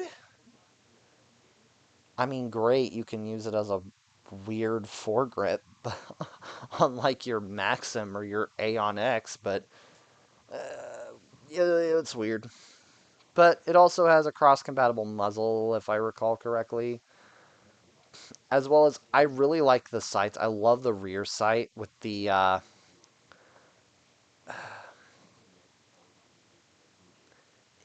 teeth. The teeth look really cool on that rear sight. Um, I know it had some weird stuff going on with the cylinder. Like I think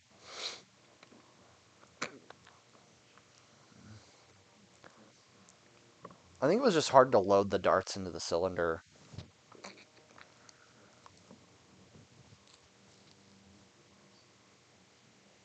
Yeah, the capacity, 50 darts is an outstanding capacity for a blaster like that. And yeah, I think it's great. It's a cool blaster. I'm thinking, and it's very unique. I mean, you're looking at a pro villainator. Looking at a pro version of the Adventure Force Villainator. I think with the weirdness that the drum provided, I'm gonna put it in A tier, bottom of A. It would be higher in A if it didn't have the thing of it was very easy to crimp your darts just trying to load it because of how wonky the cylinder was. What do we think about bottom of A?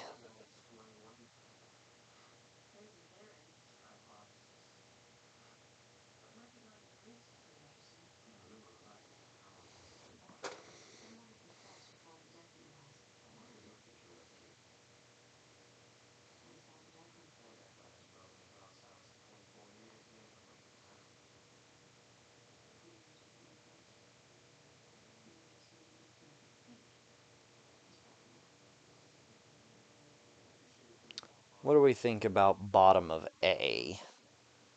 Yeah, bottom of A. Alright. We are slowly but surely getting closer and closer to the end of the list. We have the Dart Zone Max Outlaw.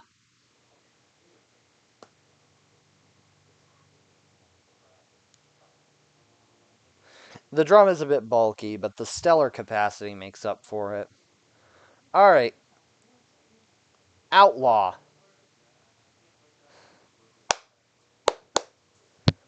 Outlaw, outlaw, outlaw. Look at this Goobermeister.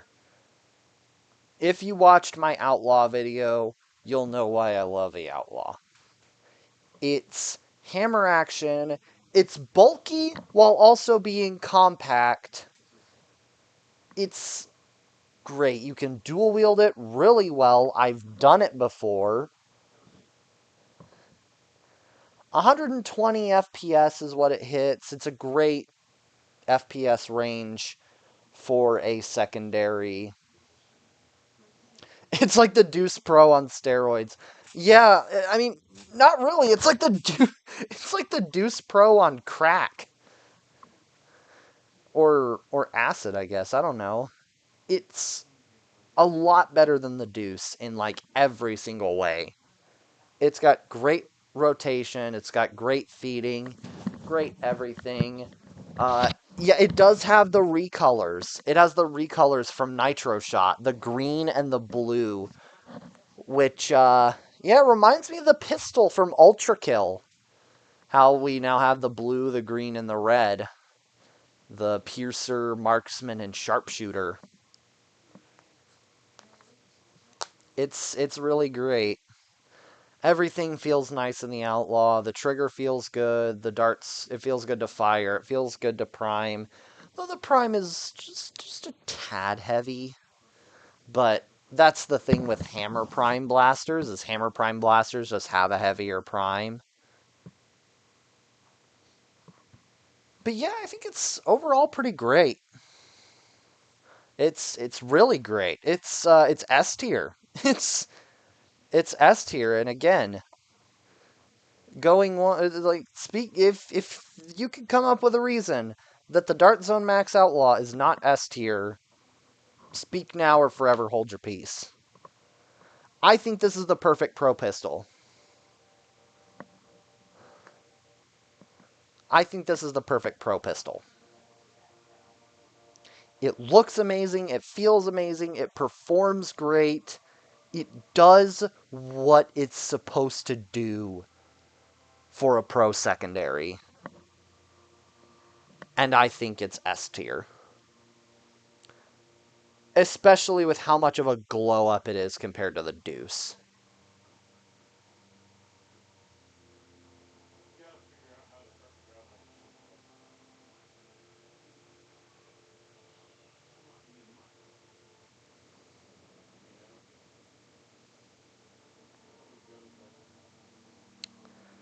All right, the stunned silence at how I could go on such a passionate rant about a pistol just shows me that I have done a great thing in putting it in S tier. So we're gonna move on to what do we have next? Oh, do I have to talk about the Omnia?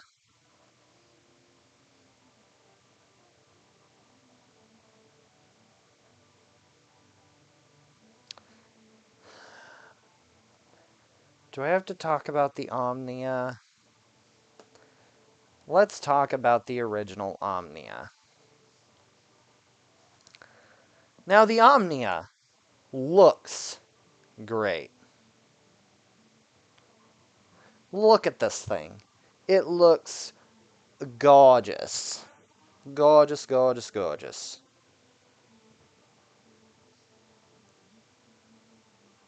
It is, and I mean, I will read the options off to you. It has a rechargeable battery. It is select fire, semi-auto, 3-round burst, full auto, a nice compact Strifoid primary that actually does something super unique and super amazing, but it just has a big problem. Dart Zone just could not nail a consistent electronic pusher with the Omnia Pro, the original Omnia. The original Dart Zone Max Omnia Pro had such bad trigger delay. If you were using semi-auto or 3-round burst, your dart or your burst would probably not fire until like almost a second after you pulled the trigger.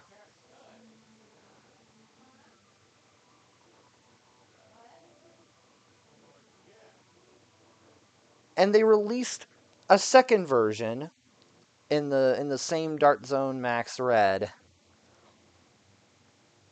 trying to fix it again,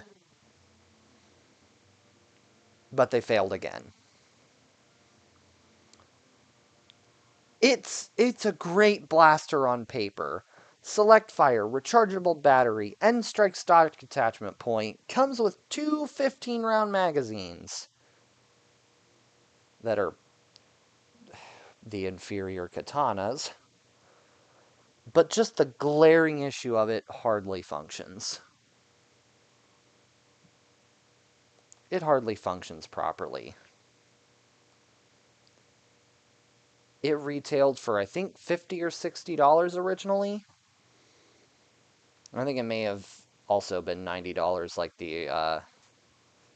like the Omnia Gen 3. I mean, right now it's 50 on DartZone's website, but I'm sure it wasn't originally that low.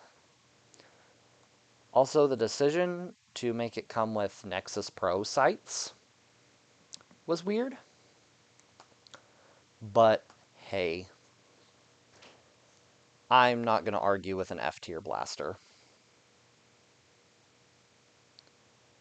I can't put it higher than F. I'm sorry. With how much better the Nitro Shot Omnia was,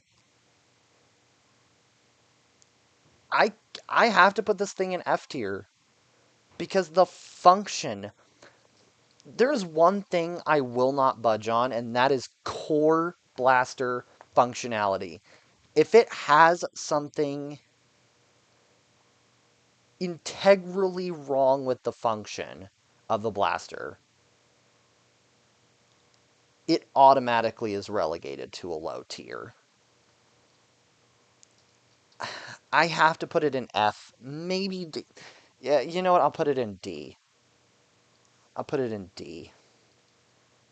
Put it in D with the douche. Let's talk about the solo. Let's get off the old Omnia. Let's talk about the solo. The solo. In the words of the magnificent Walter White, why are you blue? In a line full of red blasters comes this weird little blue guy. This was the original Pro Jolt. Because it was released before the Cricket. This thing was released in 2023. The Cricket was released in 2025. Let's talk solo. It's fine. It's break action.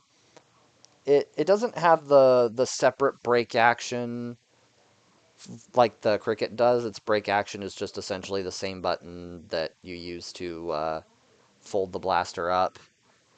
It's awesome as hell. Luchathor made a kit for it called the YOLO, which makes it essentially a breech-loading, mag-fed jolt, which irks me a great deal. Dude, the YOLO is so weird. The YOLO kit is so weird. Like, it turns this thing into a Talon mag-fed jolt.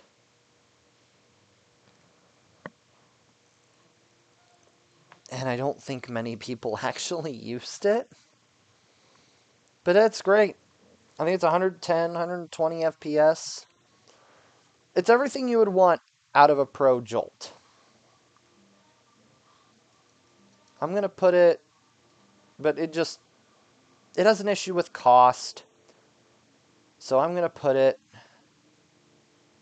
in B tier.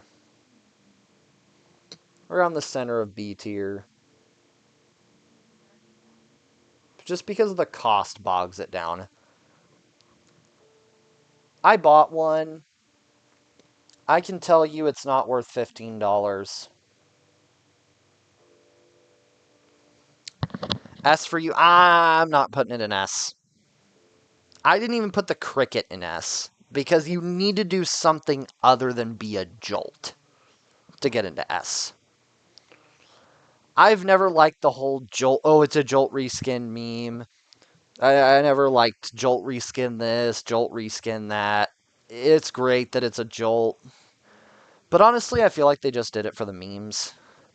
which I can respect, but it just, I don't know. I don't care much for it. All right. Let's look at the Nitro Shot stuff.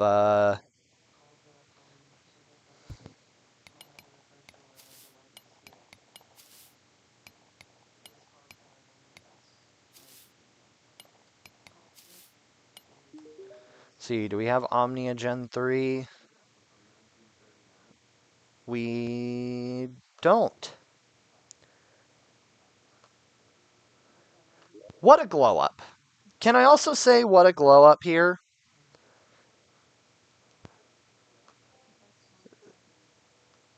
The Omnia Gen 3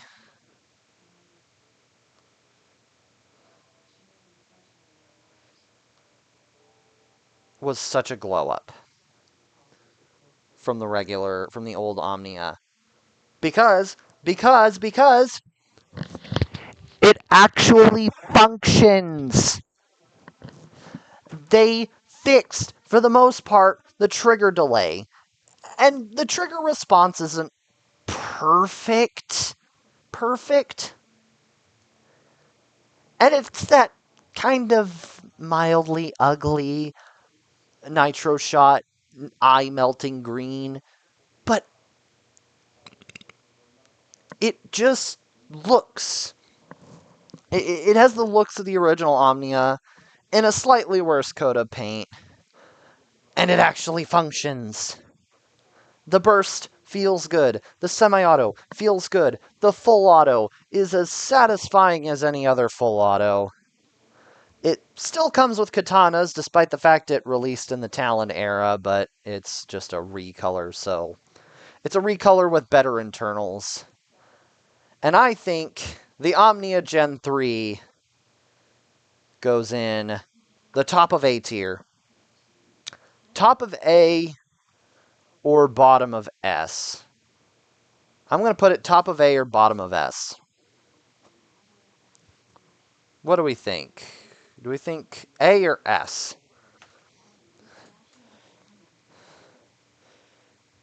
Because it got the comeback arc of a century.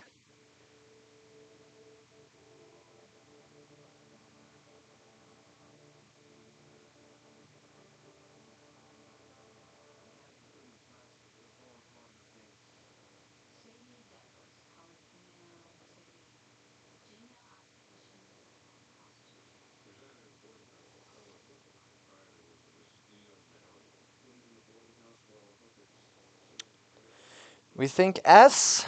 Alright, but it's going in the bottom of S. Because it does kind of have a stained reputation due to its ugly past. You having dinner? Alright. You have a good one. I'm gonna finish ranking these blasters. The VOD will go up after the stream is over. If, in case you can't catch the rest of the stream and you want to, see what I ranked the other blasters.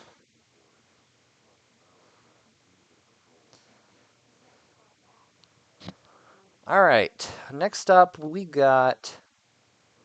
See if we can get a wiki page for it.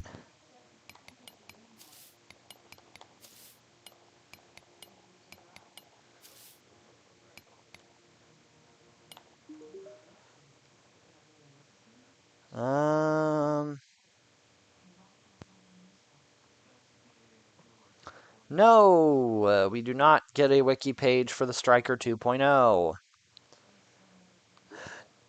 Damn it.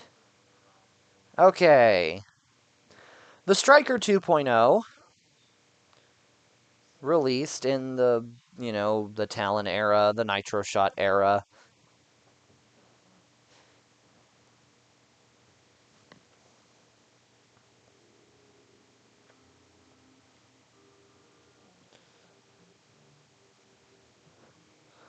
Alright, let's see if I can explain this thing. It is essentially a remake of the Striker. It has a vertical foregrip. It's half darts only. It has a insertable magwell with magazines, and it also has a Tomcat-esque cylinder that has 25 rounds rather than 50. And it comes with a lot of stuff. It comes with a faux suppressor, kind of like the original Striker did. It comes with a B car holder or a P car holder. It comes with all the funky little doodads. It has a nice stock. It has nice little sights. The sights kind of suck, but that's kind of all the Dart Zone sights. They just all kind of suck. Buy a cheap little airsoft optic from Amazon and throw it on the rail.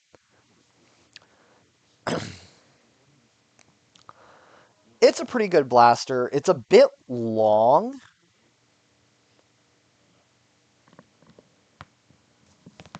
And the foregrip, I think, is a little... I think it's a little uncomfortable. The front grip, I don't like this. Can I can't zoom it in. Crap.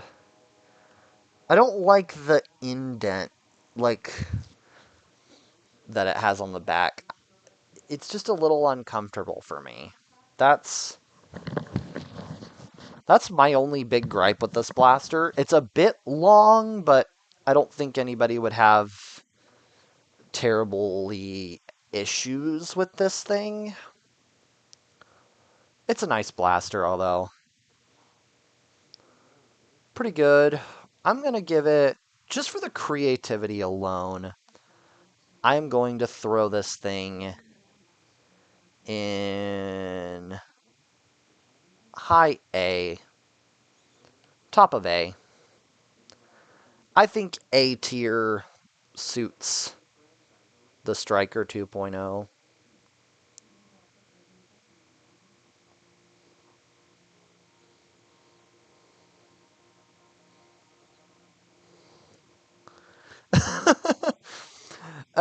I think the sus jokes that came out of the Mark IV was honestly part of its charm. I think that was kind of part of the whole charm of the Mark IV. But that's just my opinion. I think A tier is pretty good for the Striker 2.0. But now let's talk about the budget Nightingale.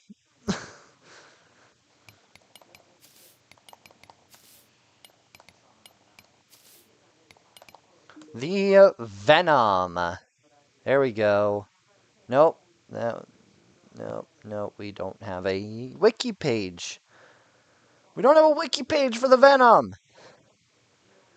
No.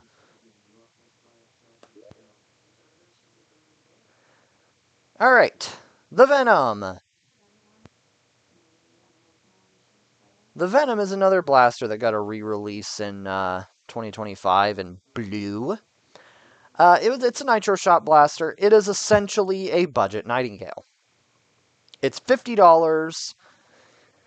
It comes with a battery. It takes Nightingale mags. It's a full auto machine pistol, 7 rounds a second.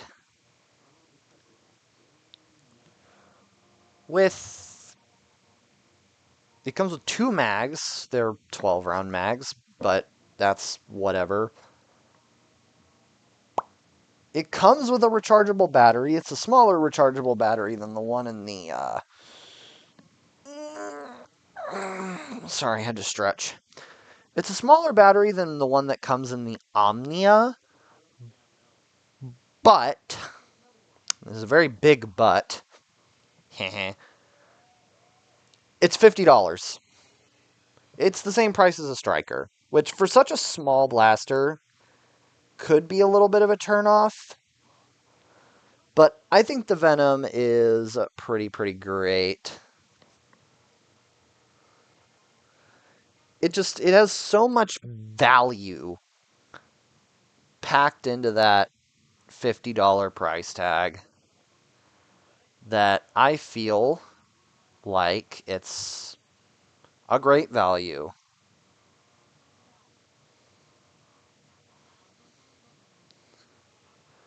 And it's a great blaster.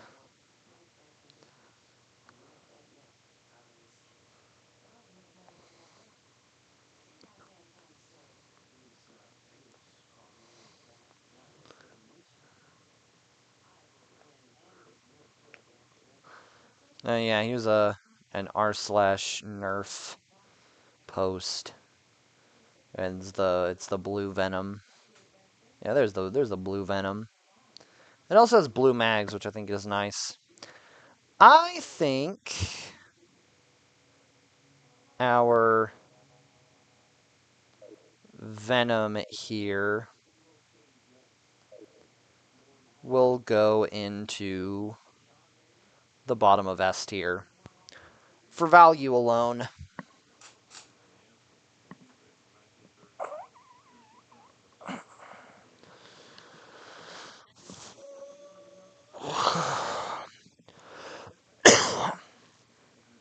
All right. Speaking of value, we have the kind of, I don't want to say budget brand, but it's kind of the budget brand. The grip rev, yeah, the backstrap rev is a little weird, but I like backstrap rev better than the dual stage trigger that the Nightingale has. So, and I also just don't mind the backstrap rev because if you're intending to fire the blaster in a sort of competitive setting, you're going to be gripping that blaster good. So that backstrap rev is just honestly fine.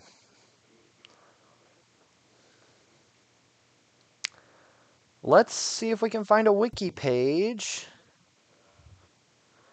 for the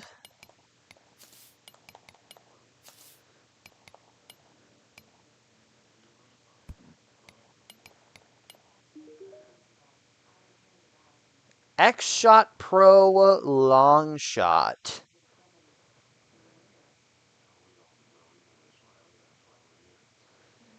The long shot, or long shot Pro, was released in 2023 as part of Xshot's new Pro series.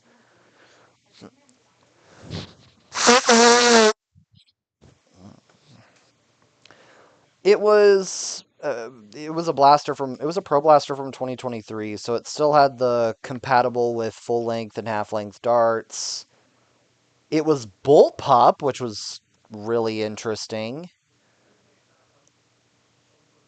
and its friction fit barrel extension thing is cross compatible with dart zones. Also, with it being an Xshot blaster, um,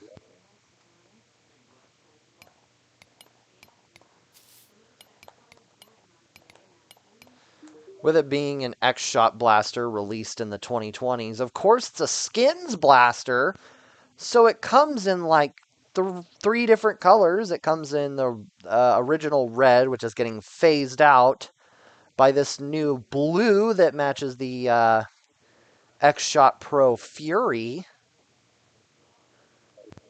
And then it also had this Walmart exclusive anime version,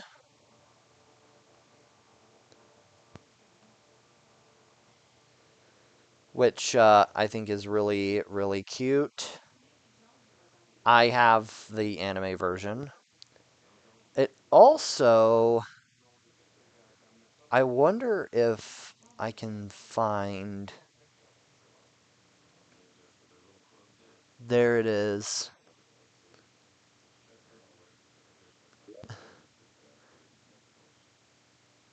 Oh, no.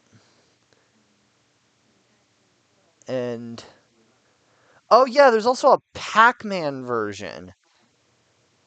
The Pac-Man version is really cool. And there was only one of these ever made, but it was made for Wacom S7. I'm not going to Facebook. No, I'm not going to Facebook to look at this blaster. It'd be nice if I could find another picture of it. There we go. Here's a better picture. They made a version for Wacom S7 that had cat girls in maid outfits. And I think it was the predecessor to the more cyborg-looking girlies that are on the Walmart exclusive anime version.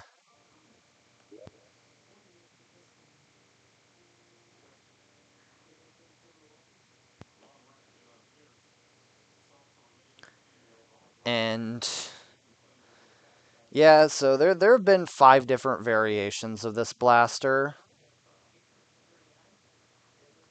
It's very unique in the fact that it's bullpup. I like bullpups, so I think it's pretty cool that they managed to make it bullpup. It was $30, so it was cheaper, but it felt a little cheaper.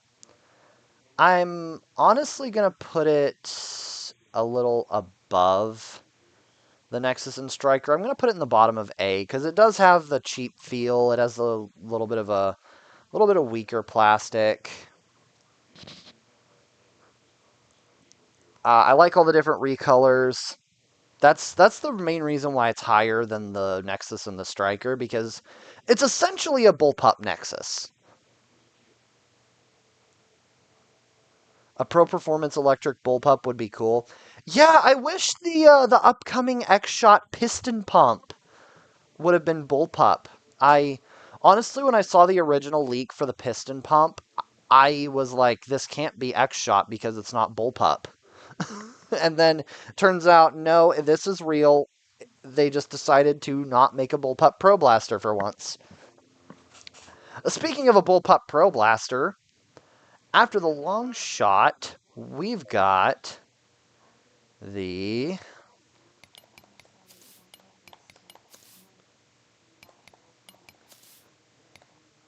Xshot.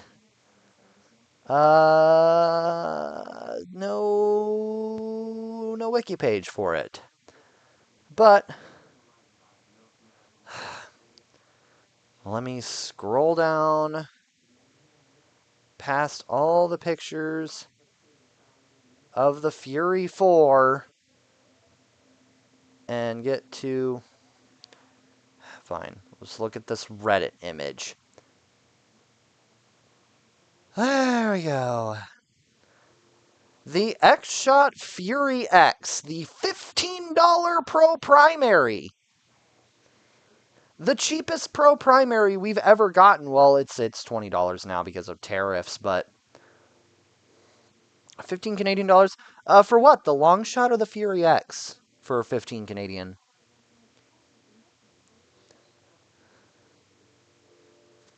Are you talking the Xshot Long Shot Pro or the Fury X?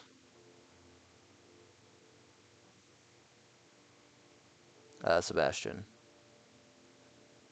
But the Fury X, it for some reason still comes with a katana geometry mag, but it has a Talon catch, so that's weird.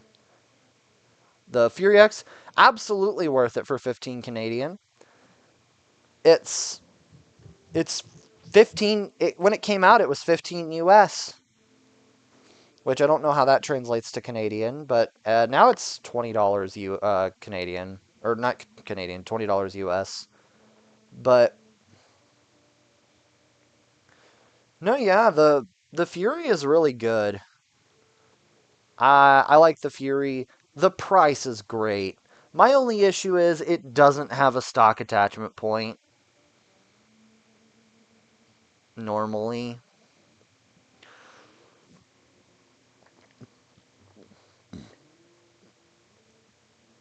I don't like the lack of a stock attachment point.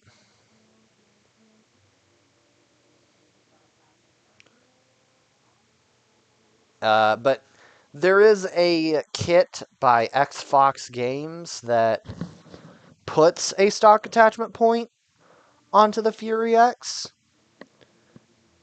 and I feel like it's worth a buy. It's a top prime bullpup blaster, so it's essentially a bullpup Aeon. Yeah, I don't see much of an issue with it going into A tier. Up above, we'll put it above the Mark 2.1 because it's up there because of value. It has a great value, 150 FPS for $15 or $20 now. It's a great blaster, absolutely worth it. It's a very smooth prime, very, very nice, very, very nice blaster.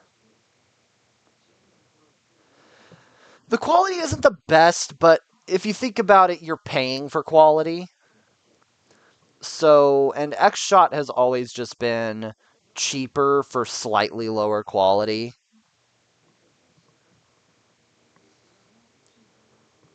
But I mean, it's neither here nor there. All right, let's talk about the piston pump because as of right now, it's releasing in 9 days. So let's see. Do we have a Nerf wiki page for the piston pump? Nerf wiki piston pump. No, I figured, but yeah, we don't.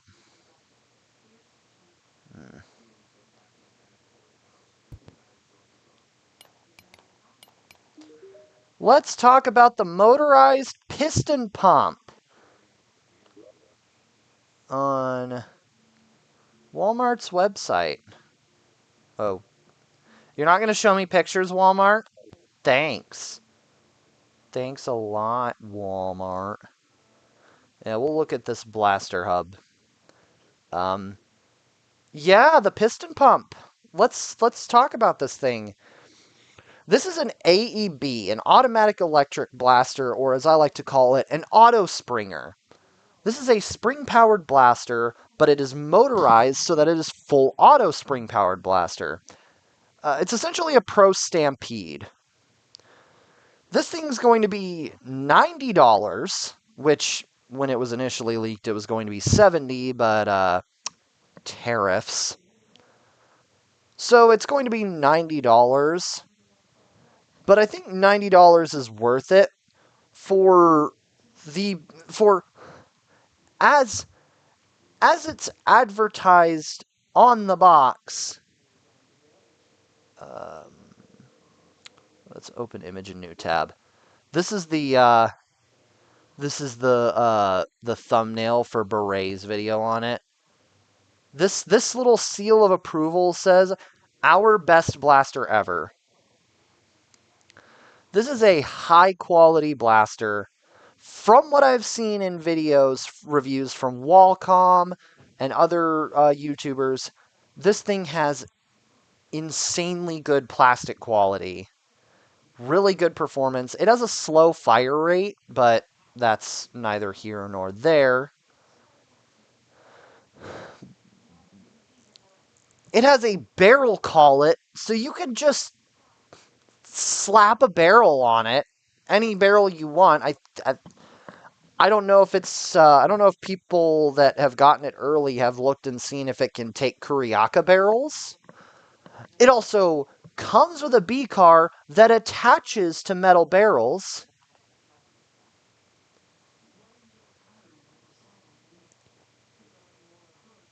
It's like the Stampede on crack. Exactly.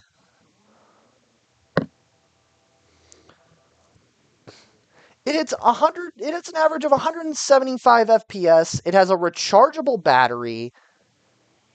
It's a it's an overall great blaster. And I think this blaster is going to be game changing. I mean, having an AEB for that cheap, Because most good high-end AEBs, like all the Saber ones and like the Sweetheart Storm and all that, they're in like the $300 and $400 ranges. This is $90. And from what can be told from looking at it, it's going to be released in big box retailers. You could theoretically go down to Walmart or Target and grab this thing off the shelf, which is glorious. This thing's S tier. This thing is S tier. This thing is S tier.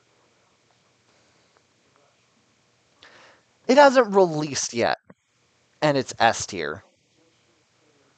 Xshot poured so much effort into making this an amazing blaster, and they have absolutely knocked it out of the park.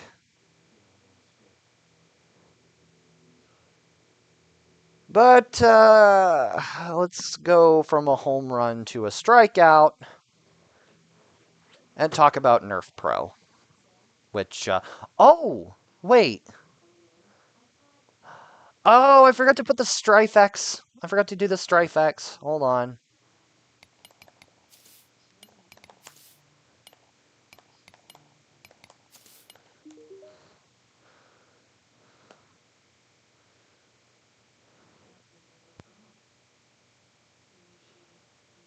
I swear Xshot got Nerf players to make this thing.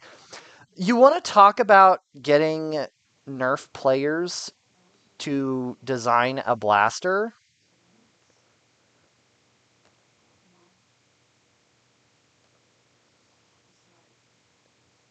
Let's talk about the Strife X.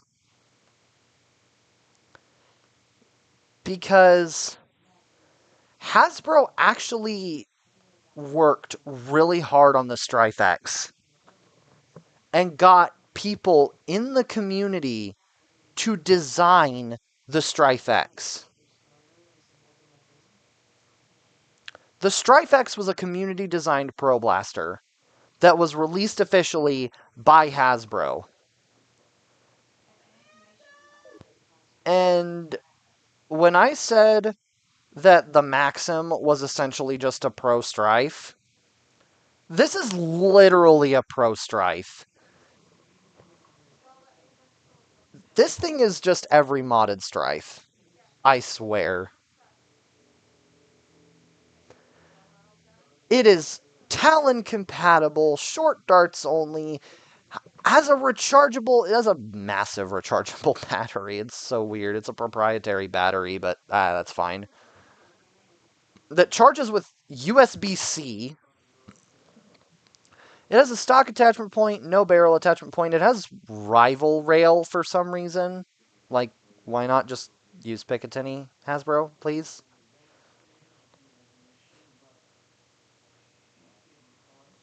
It has a 15-round magazine, but it also has a problem.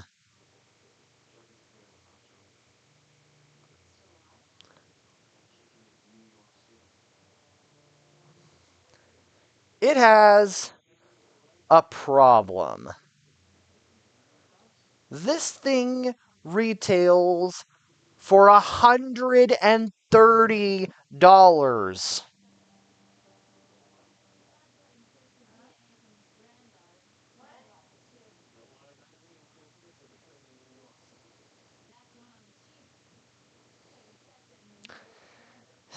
$130.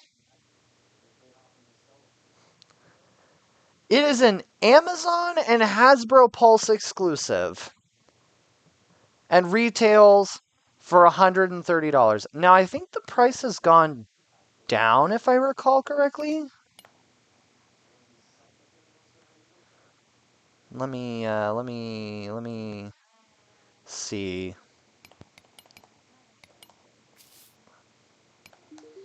Let me see what we got. Strife X. Yeah, it's gone down to 92, and I got it on a spring sale this year for 60. But still, $130 on launch in 2023 was bonkers. And what was for essentially just a modded Strife. It was just a pro Strife. And it was $130. It's a bit better now. Holy crap.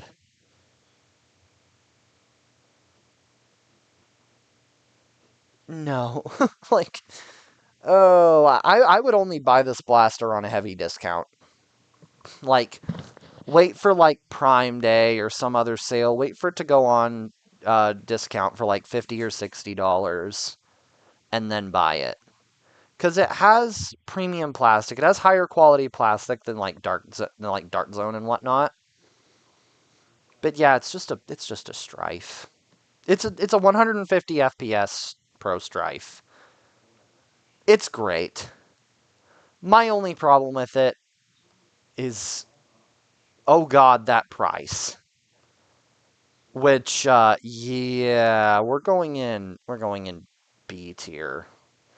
I don't think it's worth C tier just for the price, but I'm putting it in B tier. I think they tried to do the Dart Zone thing of having the first Pro Blaster be a really premium, really expensive thing because the original Mark 1 and Mark 1.1 were $150, but they've already moved on from that and made such cheaper blasters that at this point it's just like, why did you do this, Hasbro? I think just for the price alone, it bumps it down from S to D. Or from not from S to D, but S to B. B, I think B is pretty good. High B. Below the Mark IV. Below the Maxim, definitely. But B. Also, it's horribly asymmetrical. The cage and batteries stick out so far. Yeah, do we have any objections to B tier Strife X?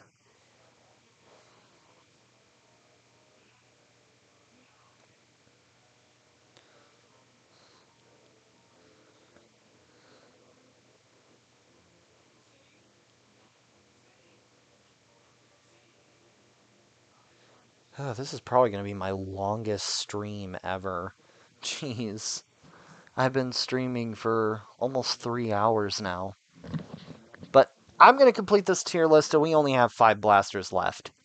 So, let's get on with it.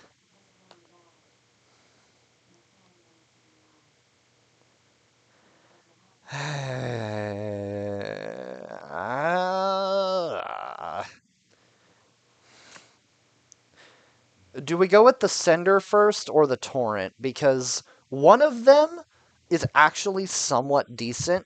The other one is irredeemable trash.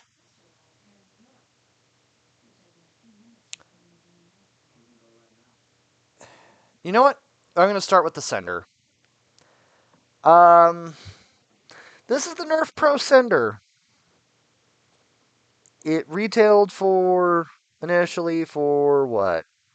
$50. Now it's not even on shelves anymore. It's still on Amazon and it's still on websites for very discounted prices. I think it's like $15 right now. Uh, it's atrocious. It had really bad problems with misaligned flywheels and really bad problems with magazine and dart feeding issues. It advertised 150 FPS, but in reality, you were getting maybe 60 or 70 FPS, and every dart was like a whirly bird. The tail was always flying every which way. This was a terrible blaster. This was an atrocious, pitiful, pathetic excuse of a blaster. And I hate saying that. Because it kind of looks cool. It kind of looks mid, but kind of looks cool at the same time. Hasbro peaked in Modulus. I'm sorry, I have to say it. Hasbro peaked in Modulus. If they started Nerf Pro in 2020 or 2021 alongside Dart Zone doing Pro, rather than trying to do friggin' gel fire, which is just whack. I don't know why people buy Nerf gel fire blasters. Because from what I've heard, some of them are just dog water.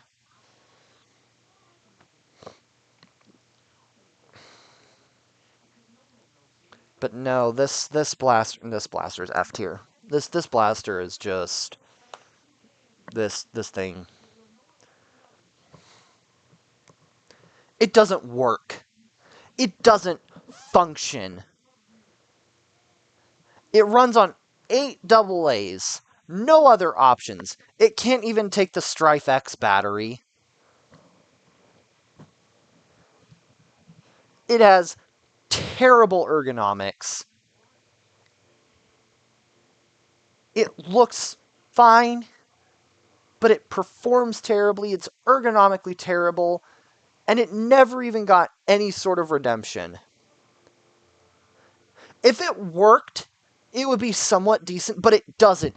It never worked, and it never will work. You better hope that you're an experienced modder by the time you ever decide to soil your collection with a sender. This thing is atrocious. This thing is F tier. Oh, jeez. I don't think I've ever spit such vile words at a Nerf blaster ever. But this thing is just the worst.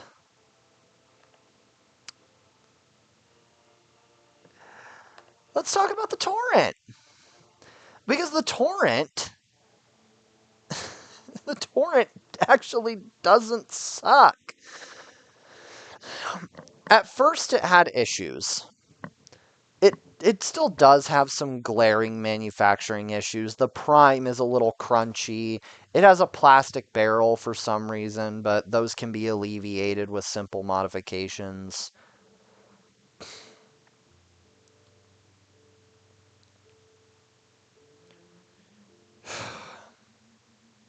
I need to catch my breath after just spitting straight acid at the sender. Whew.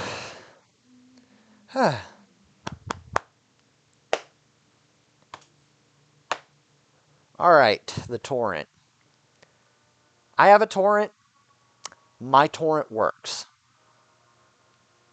The torrent is a nice little Springer. It has some issues, and I think it still has some issues. Like, I think you can still have a chance to get a non-working torrent, but I think they got most of their quality control issues out of the way like a while after the torrent released. I don't know why they just straight up gave up on the sender, though. But yeah, the torrent is fine. It's ergonomically weird. It takes these proprietary angled magazines, though I think it is compatible with angled talons. So if you bought a lot of angled talons for your Phoenix 2.0, then you could pick up a torrent and it will feed them fine. The exclusive 15-round magazines that can actually take 17 rounds are fine. The blaster is fine. It doesn't have slam fire. I wish it had slam fire. The little orange, like this tiny little stock doesn't have to exist. You could pull this orange piece off and there's a an end strike stock attachment point underneath it. I like the mag and grip. It's kind of nice. This is just overall a kind of nice blaster. Could be made better with some mods. It still has the rival rail. The sender also has the rival rail. But this blaster isn't just as vile as the sender. And now that people have actually got good mods for it, and there's actually decent-ish quality control on it, it initially released for $30. I think it's like $15 now, or $20. I got mine for $20 around Christmas last year. I'm going to put it in C tier. I think C tier is a good place for the torrent. Um, I almost want to download the stream footage and then just make like a short or a highlight, just me spitting absolute acid at the sender because God, I did not need to roast it so hard. All right. Out of the Nerf Pro and into the Siren. Let's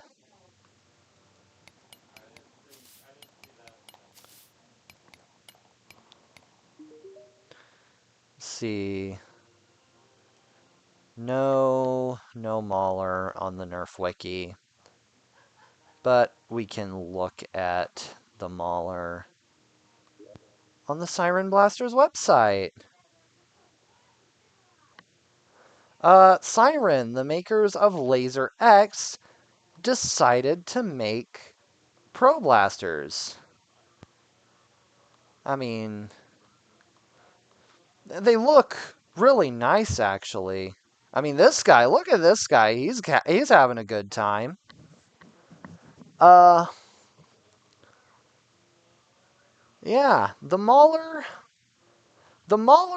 shares a common issue with the other Siren blasters, and that is that the rear sight is built in. The rear sight back here is not detachable in any sort of way. It is built in. You can't remove it unless you take the blaster apart. The front sight and the sight picture on the Mauler is fine. And the Mauler is a great blaster. It has an adjustable power slider, and so it hits from 200 to over 250 FPS on its highest setting.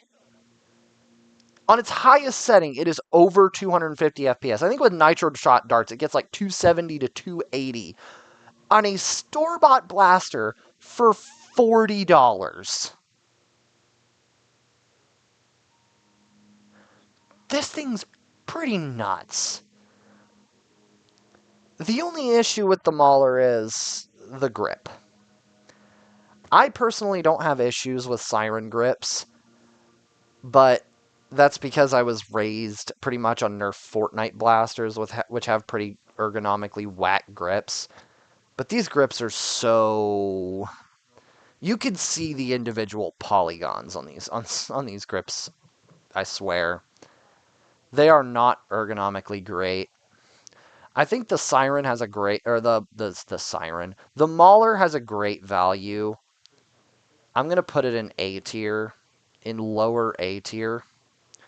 Because for the amount of power that you get out of a blaster that is $40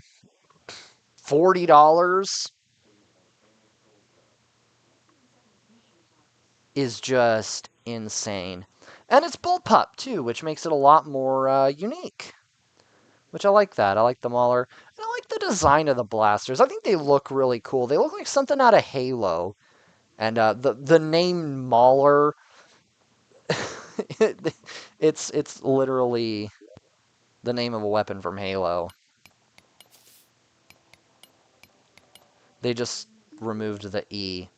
They took the Mauler from Halo 3 removed the E, and boom, there's the name. Mauler. Um, yeah, the Mauler, other than its uh, ergonomic issues, it's a pretty good blaster. I think it goes in A tier. Next is, if we can scroll down here, is it the next one? Nope. The Gnarl. The Gnarl. It is a very compact blaster. It is the smallest pro primary ever. It is almost half the size of the Aeon Pro X. And it's $25 on sirenblasters.com, but it's $15 on Amazon. So get it on Amazon. The grip is also whack, and it has a pull prime, which I just reviewed the Mauler this week. Or not the Mauler, the Gnarl this week. Oh, Sebastian, you're back. you just missed me spewing some absolute acid at the Nerf Pro Sender. Which, yeah, I did do that. Um, the Gnarl.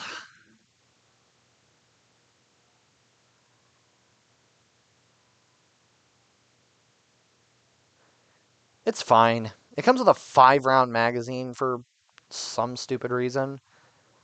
I feel like if it came with like a 10 or... Oh, you were there? You were there when I was just pouring out acid on the sender's name. Yeah. Oh, yeah. Anyways, back to the Gnarl. My big issue with the Gnarl is that the Prime is just really uncomfortable. But I think there's a T-pull kit for it, and I think somebody made a pump kit for it. So you have options for making the Gnarl more comfortable. But aside from that, it's a mid blaster. It was just, yeah, it was some justified sender hate. Anyways, but gnarl. Do be worried though. I would do a little bit of playtesting before you take your gnarl out to the field, because apparently there was a reviewer on Amazon that had that had the barrel get shot out the front, the metal barrel get shot out the front, which I find hilarious. It never happened to me. My gnarl works perfectly, aside from the prime just being super uncomfortable. But other than that, it hits about 150 FPS. Feels mid. Looks kind of cool. Looks like a bolter if you have a... Looks like a Warhammer bolter if you have an actual, like, 12-round mag in it. Uh, it's mid at best. Ultimate surprise attack. What, for the barrel flying out? Yeah, that would hurt somebody. So just make sure your barrel is secure. Gnarl goes in C. I think C is a good place for the Gnarl.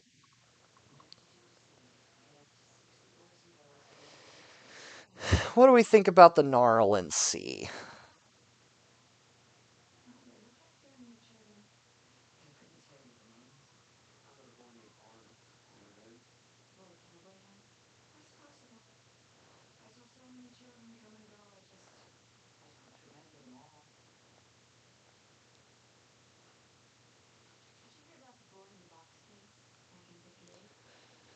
Yeah, I think C is good for the Gnarl. Now, finally, let's look at a very unique blaster in the Siren Blink.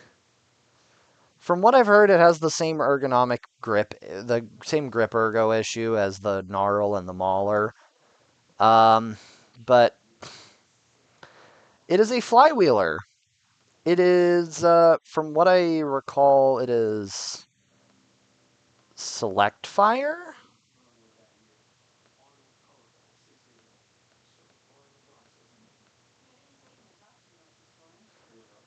It comes with a 20-round magazine, which, come on, Siren. Your blasters come with a 20, a 10, and a 5-round magazine. Can you just have a normal magazine capacity for once? But aside from the weird mag capacity, this blaster is $90 for a reason. It is a full auto blaster with adjustable fire rate and FPS. From what I've seen, I haven't looked at many reviews for the Blink, but from what I've seen from the community about the Blink, it's full auto. It has adjustable fire rate. It has adjustable FPS. And how does this guy got it without the rear sight?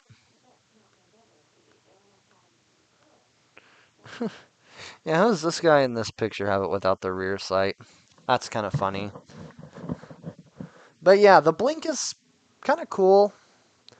Uh, it it also reminds me of a weapon from Halo, which it reminds me of the.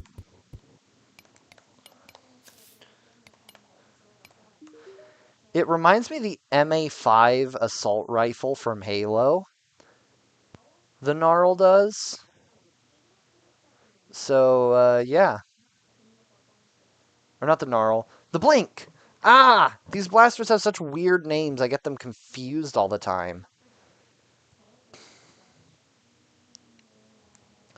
Yeah, the Blink reminds me of the MA5 from Halo. It looks pretty cool. I don't own a Blink. I want to own a Blink. I will probably get a Blink at some point. Yeah, fires over 190 FPS. Fully adjustable firing speed and rate of fire. It has a built-in USB-C charging point or charge port, and it has a 3S. It has a 3S lipo, which I was surprised because usually retail-ready blasters like these come with Li-ion batteries, lithium-ion batteries, which are safer than lipo or lithium polymer batteries. But this one just straight up got a lipo in it. That's very neat. You can also charge it with USB-C. And I think, if I recall correctly, the USB-C just connects straight to the blaster. I think the battery is built into the blaster, and it connects the USB-C. You just plug it straight into the blaster.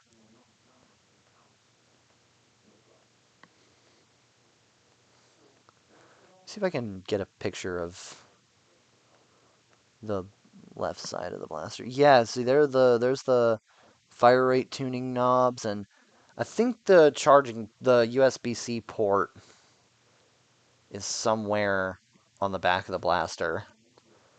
But yeah, what do we think about the Blink? I'd say for creativity alone, I'm putting it in A tier.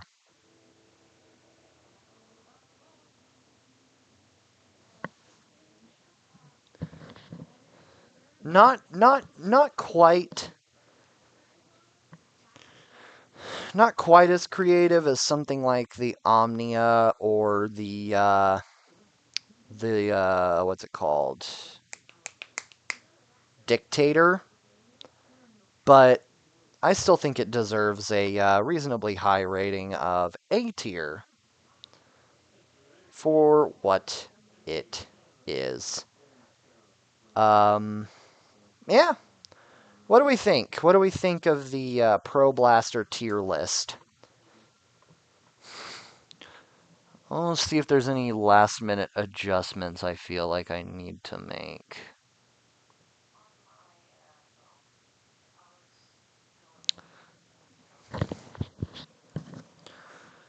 Do we see any last minute adjustments?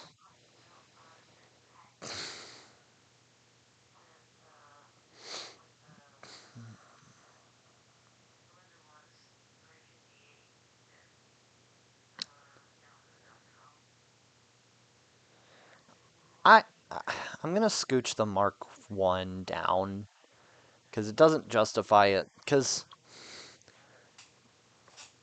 its status doesn't justify its exclusivity. Honestly, I'm going to pull the Mark 1.1 down a couple as well, just for its price. I'm going to push the Aeon up one.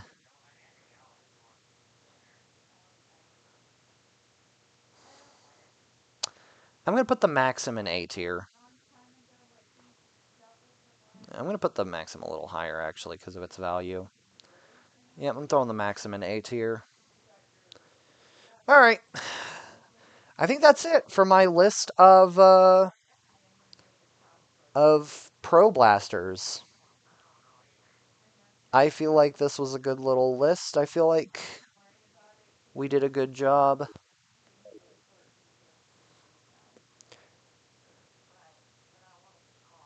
Shout out to Sebastian in the chat for helping out with some of the ratings. And yeah, this is our tier list. Feel free to screenshot if you want. And yeah, I think we are in a good place to end the stream. I really do hope you enjoyed the stream, and if you did, leave a like, subscribe if you want, do all the funny algorithm nonsense. And I shall see you all in the next video, in the next stream, the next you see of me. Y'all have a good one.